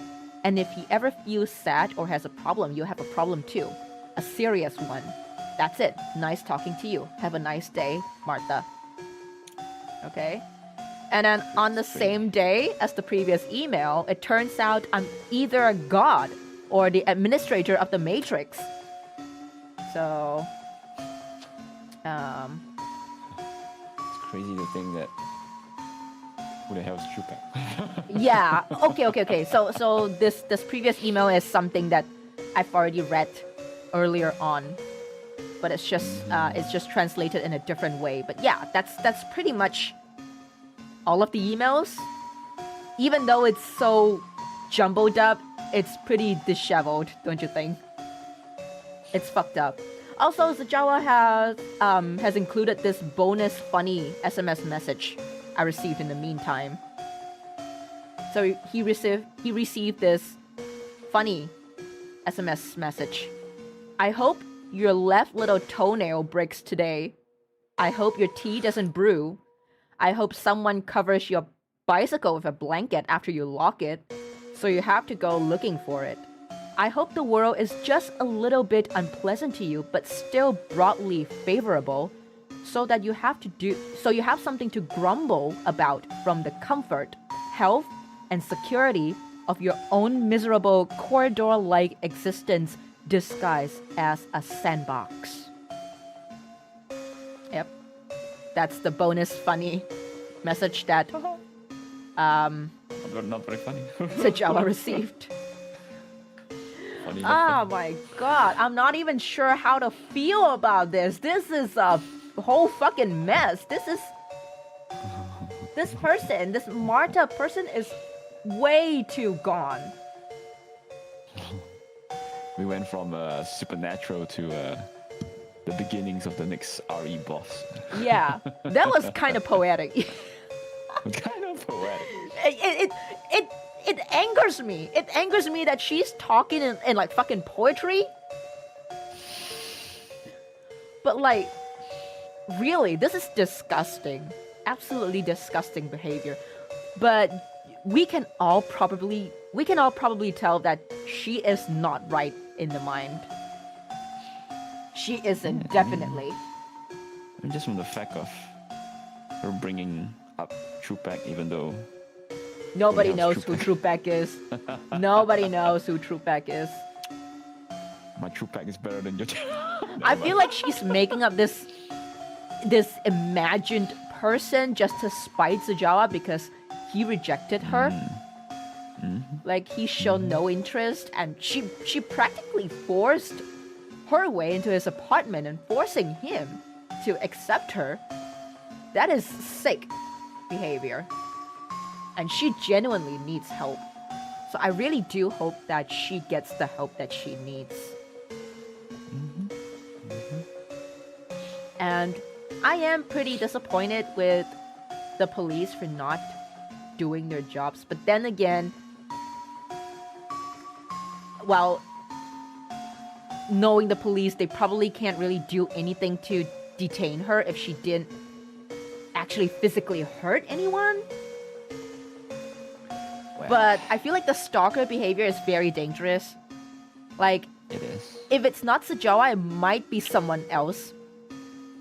Like this thing might be happening to someone else, and it's while going through all this, it might sound funny, but when it really happens, it's actually not. It's actually pretty terrifying. Yeah. It's almost plot straight out of a movie or a show. Again, I apologize. I have to apologize to Sajawa for jumbling up the email. It's really a bit confusing, but I tried my best. But this whole email thing, like regardless of whether I read it in order or not, it's just really fucked up anyways. I don't think the order will help. Yeah, anyway. it's just fucked up. It's just fucked up. Full stop. Yep. I think the only chronological order you can get out of it is just day 1, day 2, day 3, day 4. Yeah. Yeah. Okay, we've still got a couple of horror stories to go, so I'm gonna speed up a little bit. Next one is from Krister. Thank you, Krister, for submitting. He sent this to my Twitter DMs originally, and then he submitted another one to the Google Forms. So I just saw the one that you sent to my DMs. Thank you so much. But in any case, I've already extracted it and ready to read it. So thank you for waiting. This is your turn. Your horror story. Krister, thank you so much for the submission. Let's go. Okay, this one is titled, The One That Crawls at Night. This is a recollection of more than a decade ago. A time where my imagination is so vivid, it threatens to invade the confines of reality itself. Hyperactive and having ADHD meant that my mind often races ahead, often inside my own fantasy at full throttle, well before my common sense and logic can catch up. But often this late afternoon daydreaming is just that, born from boredom, just the crayons inside my mind giving reality a bit of touch up. Oh shit! This negative! Okay, nothing less and nothing more for the most part, that was it. But just like most dreams, I cannot recall any of the details of my childhood flights and fancy. Only this one. For some reason, I can recall this one very vividly, and every time I find it hard to look at the side of my shoulders. Often I look for things outside the recesses of my vision, chasing phantoms that weren't there, or the silhouettes that weren't quite right. Maybe partly because it felt ambiguous, like a patchwork of memories both real and fabricated, but it doesn't give me respite, like a nightmare that had taken residence at the back of my mind. Often out of my mind and out of my sight, yet for the most opportune time, it will impose itself on me again. With my memory inscribed into a written text, the facts will become fiction, and the truth will be buried somewhere of my embellishment, and my decades-long torment will be soon over. I hope so. Well, this is crazy writing. Are you trying to win like Writer's Award? Because this is really good. Alright, so here's when the story starts. 2015, 3 a.m. I can still remember the time when it happened. I was at the second floor room of my family's house. The room that I lived in has 2 doors. The first one is connected to the stairs leading to the ground floor. The second door is connected outside to a balcony overlooking the other houses and a road that is flanked with large bamboo overgrowth. At that time, it was twilight of the morning, where the sun hasn't risen yet, and almost everyone was dead asleep except me. It was surprising that I managed to wake up this early. Oftentimes, it would be well past the first rooster's cawing, and the sun will be high above as someone who enjoys to stay past midnight. Until passing out, barely recalling what I would have been doing or what time I actually managed to sleep. What greeted me is the warm white glow of my old laptop. The familiar whirring of its fan gives me a sense of comfort after a disorienting experience. But all the confusion and discomfort for waking so early and probably having no sleep whatsoever went away. Then suddenly, I can hear it. The hair at my back stands, as if cold metals rake slowly upon my skin. Heart drums so quickly and loudly. I was afraid. I can hear it. Wait, I was afraid. It can hear it. I can no longer feel the warm air blown by my laptop. My veins felt ice. Hands clammy and cold. Breathing felt heavy, like my lungs were weighed down by lead. But in my stifled, terrified younger self, all of my attention went towards a door, the second door. There is something outside. The door, softly, silently, as if it was made of glass, carefully being turned. The metallic clicks of its keyhole being tried. The soft patter of careful footsteps can be vaguely heard, accompanied by a faint, sloppy, wet sound, like dragging a piece of long, raw meat or fish. I can hear it snaking on the tiled floors, into the concrete, and over the wooden door, like an eel snaking all over it. Terror has clasped my throat as I became short of breath upon the realization of it all. The scream was drowned by distilled fear of whatever lurks outside. I have watched, frozen in place, as the doorknob was slowly being turned until it snapped. The locked door held whatever it was at bay. The footsteps pattering silently away, and I can faintly hear its controlled breathing, as if it was holding back its frustration upon its failed entrance. Yet, I can still hear it outside, and then I heard the roof of the house slowly creak and groan.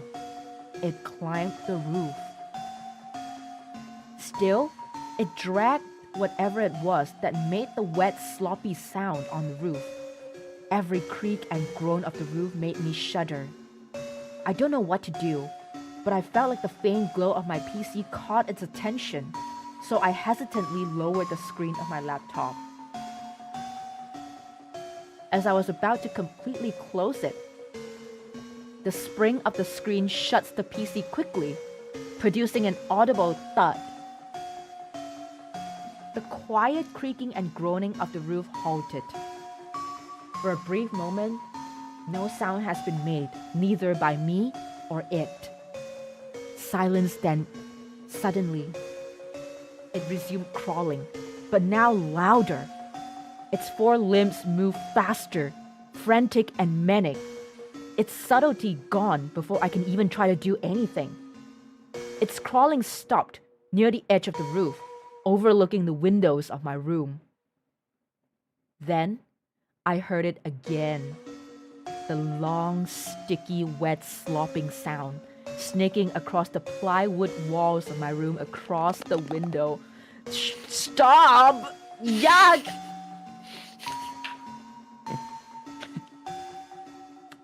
It was a tongue. Saliva dripped upon it as it tried to find purchase all over the window. The tongue stretched longer than my arm and snaked across my entire view. In my stupor, I sat there examining the long tongue for a whole minute. For a whole minute, it was looking at me. I did not know. I cannot quite make out the features of it. A bald head with only its eyes poking, dilated and large. It looked at me silently, eyes that reflect the glow of the half moon. I have met it face to face. The terror had burst the damned dam of emotions that had been welling up at me. I screamed and shouted and thrown pillows upon whatever it was. Suddenly, it was gone. I heard it crawl away. Then I saw a silhouette of a tall, slim, lanky figure crawling and jumping upon the roofs, now no longer seem to care. The ruckus has awoken the entire neighborhood. I saw lights turning up each time the shadowy figure jumps from shingle to shingle until it is out of sight. Later that day, the entire community was in shock. Eyewitnesses and concerned citizens have stepped forward to give accounts over a failed burglary and asked for police presence in fear of a criminal on the loose. I kept my silence. In a few days, a druggie had been identified as the culprit of the entire debacle, and all is well again. A picture of a fat, stout man with beard and a long mullet, eyes sunken and lifeless. He looked like someone who had made terrible choices with his life and started on the path of drug abuse. And he was found unconscious, lying outside another house. Most likely he fell down after climbing and slipping onto the roof shingles of another house. With circumstances fitting the first incident and a good motive for doing it, short in funds and chasing his next high, he tried to rob people, dead at night, or it seems. I don't trust my memories of that incident. I could be right, or I could be wrong. Our senses will fail us, especially with the incomprehensible and the unknown. We fear it. Rightfully so. Thus, I wrote about the things that could never be and will never become. About the realities that do not intersect with ours, but briefly visits us in our sleep, to dissuade us from dreaming when we are awake. As with dreams, it shall be with nightmares that lurks at the corners of our minds. It may still be out there, or it never existed at all.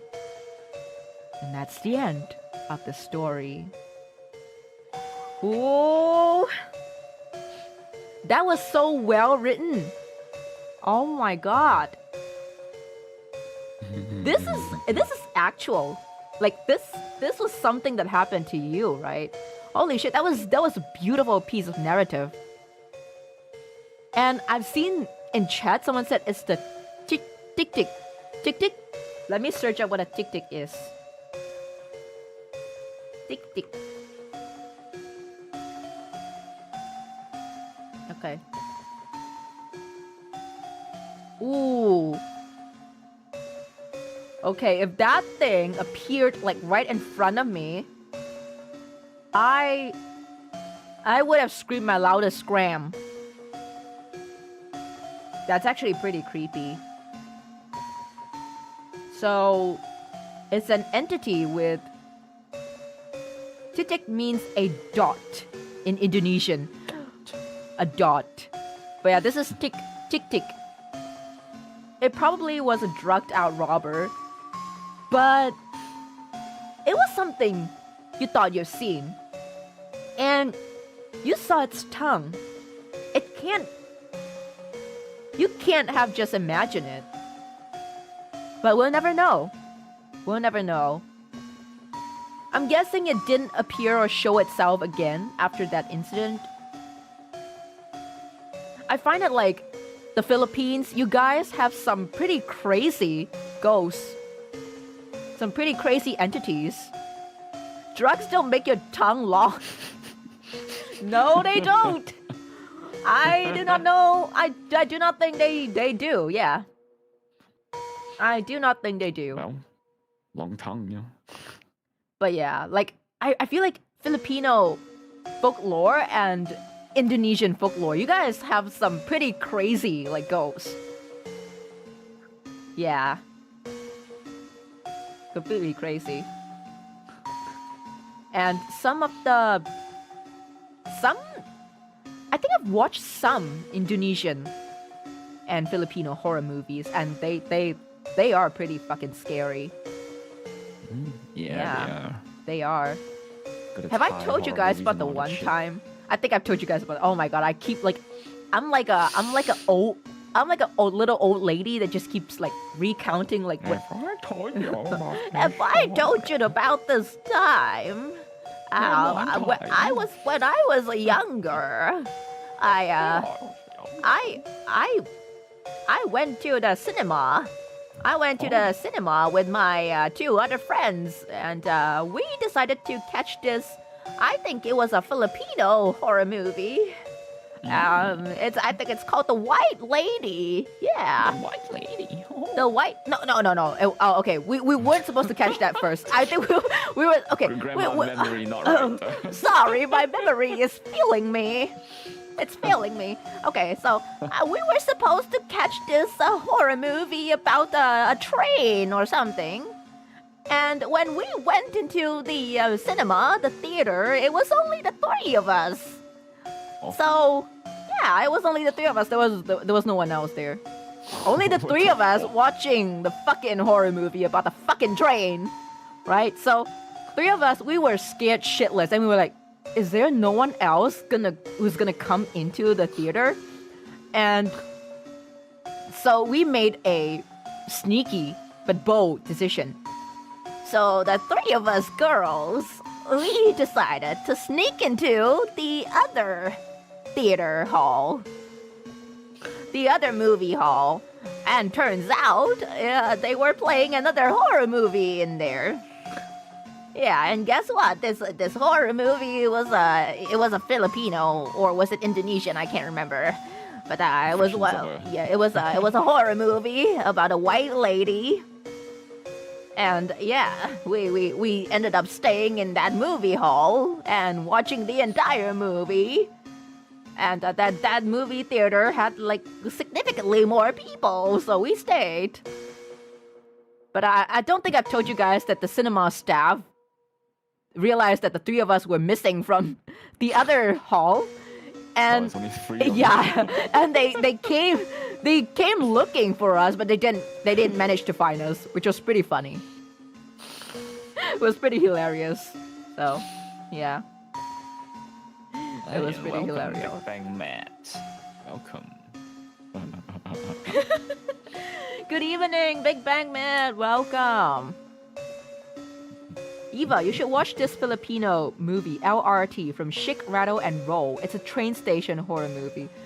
I'm just really scared of, like, train station horror movies in general. I don't know, there's just something about it that scares me, like, cause trains are something that I take every single day. It's sort of like my main mode of transport. Like, if I were to be stuck in a train station by myself, no lights, nobody on the platform, just me, I think I'd just die. Yeah, I think I'll not live. I'll not survive. Welcome, Shu, the best Ibo. What did I miss? A whole bunch of horror stories. Okay, let's see. I've read through Krister's one, I think.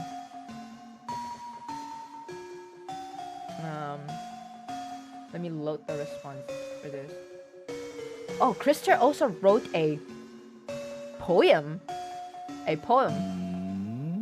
We can read this poem. Alright. Krister, are you studying literature or something right now? Because this is holy shit. Alright. A poem from Krister. Harkens in the dark. At night where the moon hid, the sea is a black mirror. And at dark nights, the sea beckons. It calls upon them. The skin tingles, it moves. The sinew of the flesh came alive and wanting, longing for something. It calls upon them. They were born wrong. Limbs, arms, such useless appendages. The lungs grasp upon air, yet their being rejected it, rejected the prison of meat, trapped in the body they don't want. They wanted the call upon to suckle upon the bountiful teat, to nestle on its depths, on its cold embrace, to the gnawing darkness of the abyss. They stare. Too long they did it, came to haunt. At first, they resisted, yet time ravages. Like the waves of the sea, it ebbs and flows, corroding, weakening, enervating, all submits in time. The land is not their home, and now it called to me. Perhaps it is not my place. On these moonless nights, they beckon upon me. I have been called. The waves gripped upon one's heart. The waves made me laugh. Is it gratitude? Or is it submission? I will never know. The waves, scintillating, captivating, and perpetually moving, beyond the gods that created this world, beyond the light of man. The cold gives comfort. The sound of my own suffocation is my prayer. Yet, I let it pass. On the last moments of my consciousness, I caught a glimpse of what lies beyond. That's it. That's it. That's interesting. Holy shit. That's beautiful. That's a beautiful and dark poem. I love it. Alright, next up we have Nana's story. Thank you, Nana, for coming on to share this story with us. And I mentioned that I wanted to do a horror podcast, and it would have been nice to invite Nana on because I feel like that would have been... we would have so much to talk about. But we'll settle for storytelling this year, and hopefully we'll get to do a podcast next year. It might not even have to be Halloween related, horror story related. It can just be a normal like talking session. But thank you, Nana, for submitting this. Alright, so this is Nana's story. My aunt used to work in Brunei. The apartment that she and my cousin rented was said to be haunted, but they didn't mind. I mind, but I cannot understand people who know that they've moved into a haunted apartment and don't mind. Like must something happen to you guys before you guys start minding? Like, does it have to be that way? Okay, so there's this mindset from Filipinos who came from poverty where they're too busy being scared about not having money and shelter. So my aunt and cousin took it. Oh, there we go. Yep, the bargain prices. The budget tolerates the ghost, that is right. Okay. So one night, while they were going out in the hallway, they felt a presence behind them. My cousin, being the scaredy cat, ran off before she could even look. My aunt, however, looked behind her, and there was a person. His hands and feet were gripping on the walls, and his head was against the ceiling. And he was looking at my aunt. My aunt also sprinted away, but after being shocked by what she saw, and after processing what happened, she thought the ghost looked hot. Especially since the ghost was naked, like everything was out. Bruh. She would tell this story from time to time, because it ended up being a semi-funny experience because she went from scared to horny. Sounds familiar. Yeah, why does that sound so familiar? Like a story we've read like maybe 2 hours ago? Let me guess, the ghost that you never see the ghost ever again. Yeah, and then they end up never seeing the ghost ever again, because like the ghost be scared. Like, I'm supposed to scare you. You're not supposed to goon for me. What the fuck?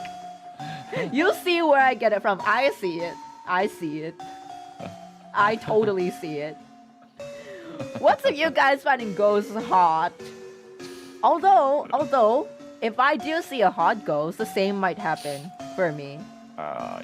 But, well, we'll never know if a day like that would come. So, yeah. Alright. I have a story from Key. One of our friends. He's not in chat right now, but Key graciously shared this story with us. Thank you, Key. And here goes. I'm speeding through it right now because it's getting pretty late. and obviously I've taken too much time yapping. So here goes. Key story. I used to live in an old house near a village. My father told me that he bought the land and built the house with his own money. For context, it is a circle-looking village with a middle garden. Near our house was a broken, abandoned house. I was 6 years old at the time, and I enjoyed staying in that house. However, sometimes certain rooms seemed to be cold from time to time, even with or without the AC. My mom scoffed it off as just the weather, which I agreed for the sake of convenience since I trust my mom so much. One day, my friends and I decided to go to the abandoned house only to be met with nothing but just a house that is old and broken. However, the mother of my friend was looking for her and told her to never set foot again in that house. We asked why, only to be told that this house was burnt down due to malicious reasons, and the previous house owner died in it. The previous house owner was a witch doctor, okay? And since our land was still in the middle of being a city instead of a province, we both agreed since both of us believed in the supernatural. However, for my sake, it's just a curiosity. One night, I slept early and heard someone from my brother's room. Okay? I saw a long, black-haired woman who turned out to be his mom, Key's mom, okay? And I said, "Mom, why are you here?" I rushed and hugged my mom. Then she patted my head, but never spoke. I told her that I'll get the water. And as I said and questioned on top of my head, why is the room so cold? So, again, I remember what my mom said. Or maybe my mom is just using the room to chill out. That's a bit too chilly, you know? Chilling out doesn't mean actually physically chilling out. Okay? I drank water only for my mom to be behind me. And she asked me how I was, as she gave me chocolate. Okay? Because she was out the whole night, as she told me. Alright? I told my mom that you were upstairs a while ago, only to be told that she was outside the whole afternoon until evening. Wait, so who was that person? As I explained to my mom, she told me to pack my things, and we moved to my relatives for 3 days due to this incident. We never moved back to the old house ever since, and she explained that the place is haunted by a black lady or a white lady. Yep. There we have it. So whoever Key saw and hugged, that was not his mom. But, well, thankfully, that entity did not do anything to him. That's the fortunate part. Yep, they fucking moved out immediately. Exactly. That's the right move. Your house is haunted. Move the fuck out. Move out. But you could meet a hot ghost. No, you might not. You might not. Not everyone's goal is gonna turn out to be hot. Key, good evening. Thank you for submitting your story. I just read it. Thank you so much. Thank you. Okay, there's a response from someone who didn't leave their name, so this one's anonymous, but I'll read it. All right. One day, in the middle of a scorching summer night, I was on my bed. I could barely sleep due to the intense heat, but I managed to sleep through it all without fan or AC. I remember that 3 hours later, I was suddenly awakened by noises unfamiliar to conventional technology. It almost seemed futuristic. I didn't know. I thought I was hallucinating, thanks to my dream yet.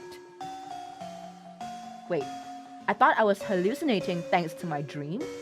Yet suddenly, I got levitated along with a strange light, like I was transcending. I still thought I was hallucinating until I got placed into this strange, unfamiliar room full of entities that I've never seen before. They were grayish white anomalies with huge black tinted eyeballs, and I was restrained on this high-tech table like I was being tested with a CT scan. And then one of the strange figures said something in a foreign language. Bro, you got alien abducted, bro. Aliens are real. The other strange figure obeyed its command, and I got rotated like I was laying down to my stomach. And then I saw this strange, long, erected device, almost black and girthy. You sure that's a device? And once the strange entities pushed a button, suddenly this erected device was gradually coming close to my rectal anatomy. And I got brutally You got butt fucked by aliens? Hey yo! Well, this is not on my bucket list. Wow. Okay. Without consent, yeah. Freaky alien. Holy shit. Freaky are alien. Now this is good. There's more, okay? It hurt, yet it felt so good. I do not remember what happened after that. All I know is that my butt hurt as I woke up the next morning. Maybe you unconsciously inserted a long, girthy black thing into your rectal anatomy whilst asleep. Yeah, maybe. This person didn't leave a name, but I have a feeling I know who this person is. Only the sussiest one amongst us. Oh my lord. What the fuck? What the fuck did I just read? Okay, it wasn't me this No, I have someone else in mind. Someone's name who starts with an F and ends with an A. In any case, thank you for the submission. Thank you for the submission. That's crazy, by the way. Who else?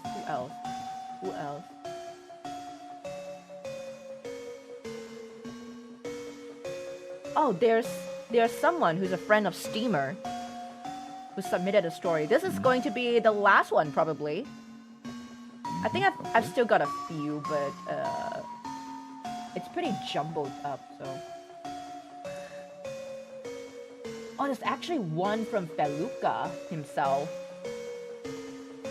Okay, let's read the one from Mr. BD, who is a friend of Steamer. Alright. It's a pretty short story. Very short. Okay. An army curse story in the 1900s. Well, I remember this time in the army where a recruit went missing during route march in the jungle. The army went on a wild goose chase, but couldn't find his body for hours until they found it split open with his organs splattered under a forest of trees. What came after is that his bunk buddy started to sleep on his bed and was haunted by it. About 3 men were haunted by dreams of the missing recruit and seeing visions of a ghost of the recruit. 2 eventually hanged themselves in the toilet. After the sergeant noticed the weirdness, he interrogated his men, and they said the same story. The sergeant had to call in a Taoist man to look at the room, and eventually they removed the missing recruit's bed, and no one ever said anything about the bed or the missing dead recruit. That's it. That's the story.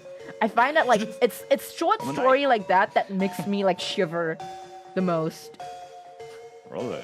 Yeah, like is it real? Like it's so short and yet it's scary. I feel like those are the best kind of like horror stories. I also enjoy watching like short horror like videos or short horror movies made by content creators. Those are usually the best, like better than any horror movies out there, to be honest. Short but punchy, yeah, exactly. Yeah, they don't drag it. They don't drag it out. They don't drag it out, yeah. Okay. We'll go for one last story since Feluca wrote this one, so I'm pretty sure the last one was by him as well, the one about being poked by aliens. But okay. Alright, here it is. Feluca's story. The title is either I'm okay or / just sleep and forget. I think Feluca mentioned that this is something that is fiction, but he mixed it in with something that he's experienced before. So here we go. I was laying on the mattress getting ready to sleep. My eyes felt heavy, tired. I curled up under my blanket in the small, dark room. My air conditioner is on, so I wouldn't get a headache the next time I wake up. Who am I kidding? Every day is a headache, I thought to myself. I want to sleep, but I can't. I was afraid. I don't want to wake up tomorrow. I want to lie on my soft mattress. I want this moment to stop, maybe for a day or two. My eyes closed, and then they opened. Blood, now in his hands. The sound of police sirens blaring in what was once a quiet night. A knife? A bat? Something sharp? Is that poison? He stood there emotionless. The old man was lying in a pool of blood. My instincts were screaming to help. But run. I chose to run. While being chased, I fell down, and then I saw another person, just sitting on the chair, leaning back, as the same old man was lying down in the bed with saliva bubbling from his mouth. I don't know what they've done, but I ain't going to freeze now. Just run. Wait, why am I running so slow? My shoutings were soft. I opened my eyes again, my blanket down to my legs. Pillow and bolster are off the mattress. I'm tired. I looked at my phone. Still got time to sleep. Bring me back to the dream world, please. It was fun, adventurous. Not what I... Sleep. I'm okay. Sleep and forget. I hate saying this, but tomorrow's a better day. Hopefully. How long can I have a roof above my head? How long can I spend time with Mom? I don't want her to go before him. I'd rather die. I'd rather go to jail. No, don't think about that. I'm okay. Sleep and forget. You have them. You have friends. Eva, Yuki, and Rio will be streaming soon. I haven't become friends with Perrin and Audica yet. I still have pranks from Manesan. I haven't met the people who inspired and became part of what got me this far. Sleep and forget. Tuesday is prayer day. Need to pray to be cleansed. To bless my mom, my parents, my friends. Myself? Yes. The mattress feels softer than before. The whole room is white. The blanket feels a bit tight from time to time, but I'm okay. I'm okay. The scene would slowly zoom out to show the protagonist in a padded room with a few doctors examining him outside. The sound of footsteps echoes through the empty hallway. He whose hands are covered in blood while holding a weapon. He who is laughing while leaning back on the wheeled chair holds poison. I'm okay. Sleep and forget. End of story. And Feluca included a little note saying, I've been inspired to write this in a point-and-click horror game style, where you can make decisions with 3 bad endings. Murder, poison, mental ward. These are the 3 endings. And then there's one true ending, which would be the protagonist continues to live the life he's experiencing. Don't worry, I'm as fine as I can be. This is a fictional story that I created from my experience for a game idea that I probably won't make because I'm too lazy to draw, haha. Happy Halloween. And this is such a good way to end it. This was an amazing story.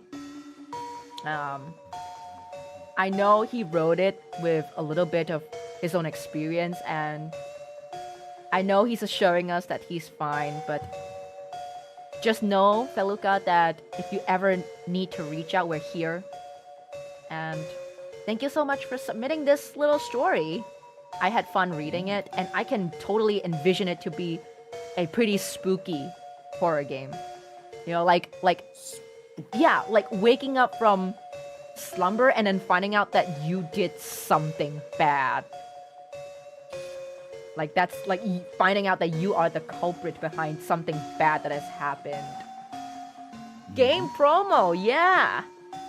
This would go so hard to the beat, I know.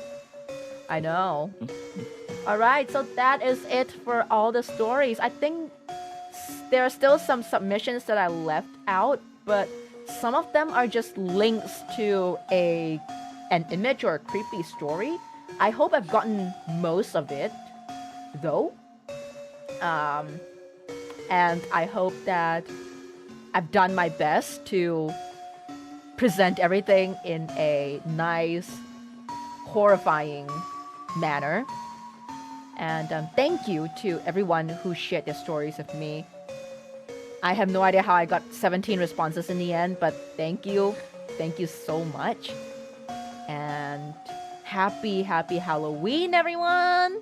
I hope you guys enjoyed it tonight. Thank you, Mane-san, for joining me tonight as well and Of course. providing support. Yep. So next time we'll meet each other will probably be next week. Stay tuned for the schedule that will be coming on Sunday. And I will also be announcing a date that we will be playing Guilty as Sock all together. So if you guys are interested to play the game with me, do get the game first on your end. You have to own the game to be able to play with me. But I can't wait to have chaotic,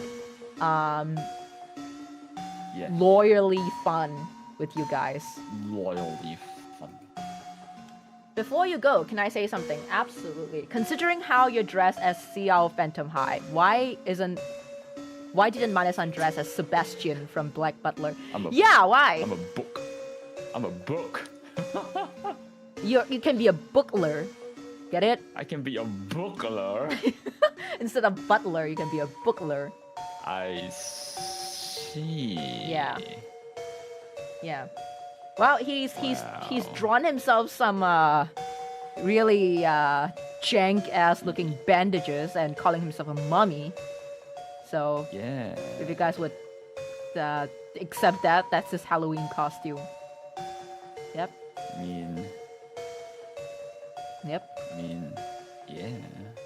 Alright, that's it from me. I'm gonna go off now, and I'm gonna try and stop thinking about that one fucking horror story about the alien buttfuck. The alien.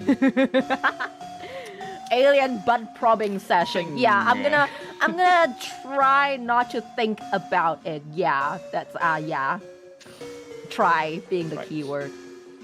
Yeah. Alright. Have a spooky day or night, everyone. And good night, sleep tight. Don't let the hounds bite, or maybe let them, because it's Halloween and they deserve a bite. And I'll see you all in the next one. Lights out, everybody. Bye-bye. Bye-bye. Bye-bye.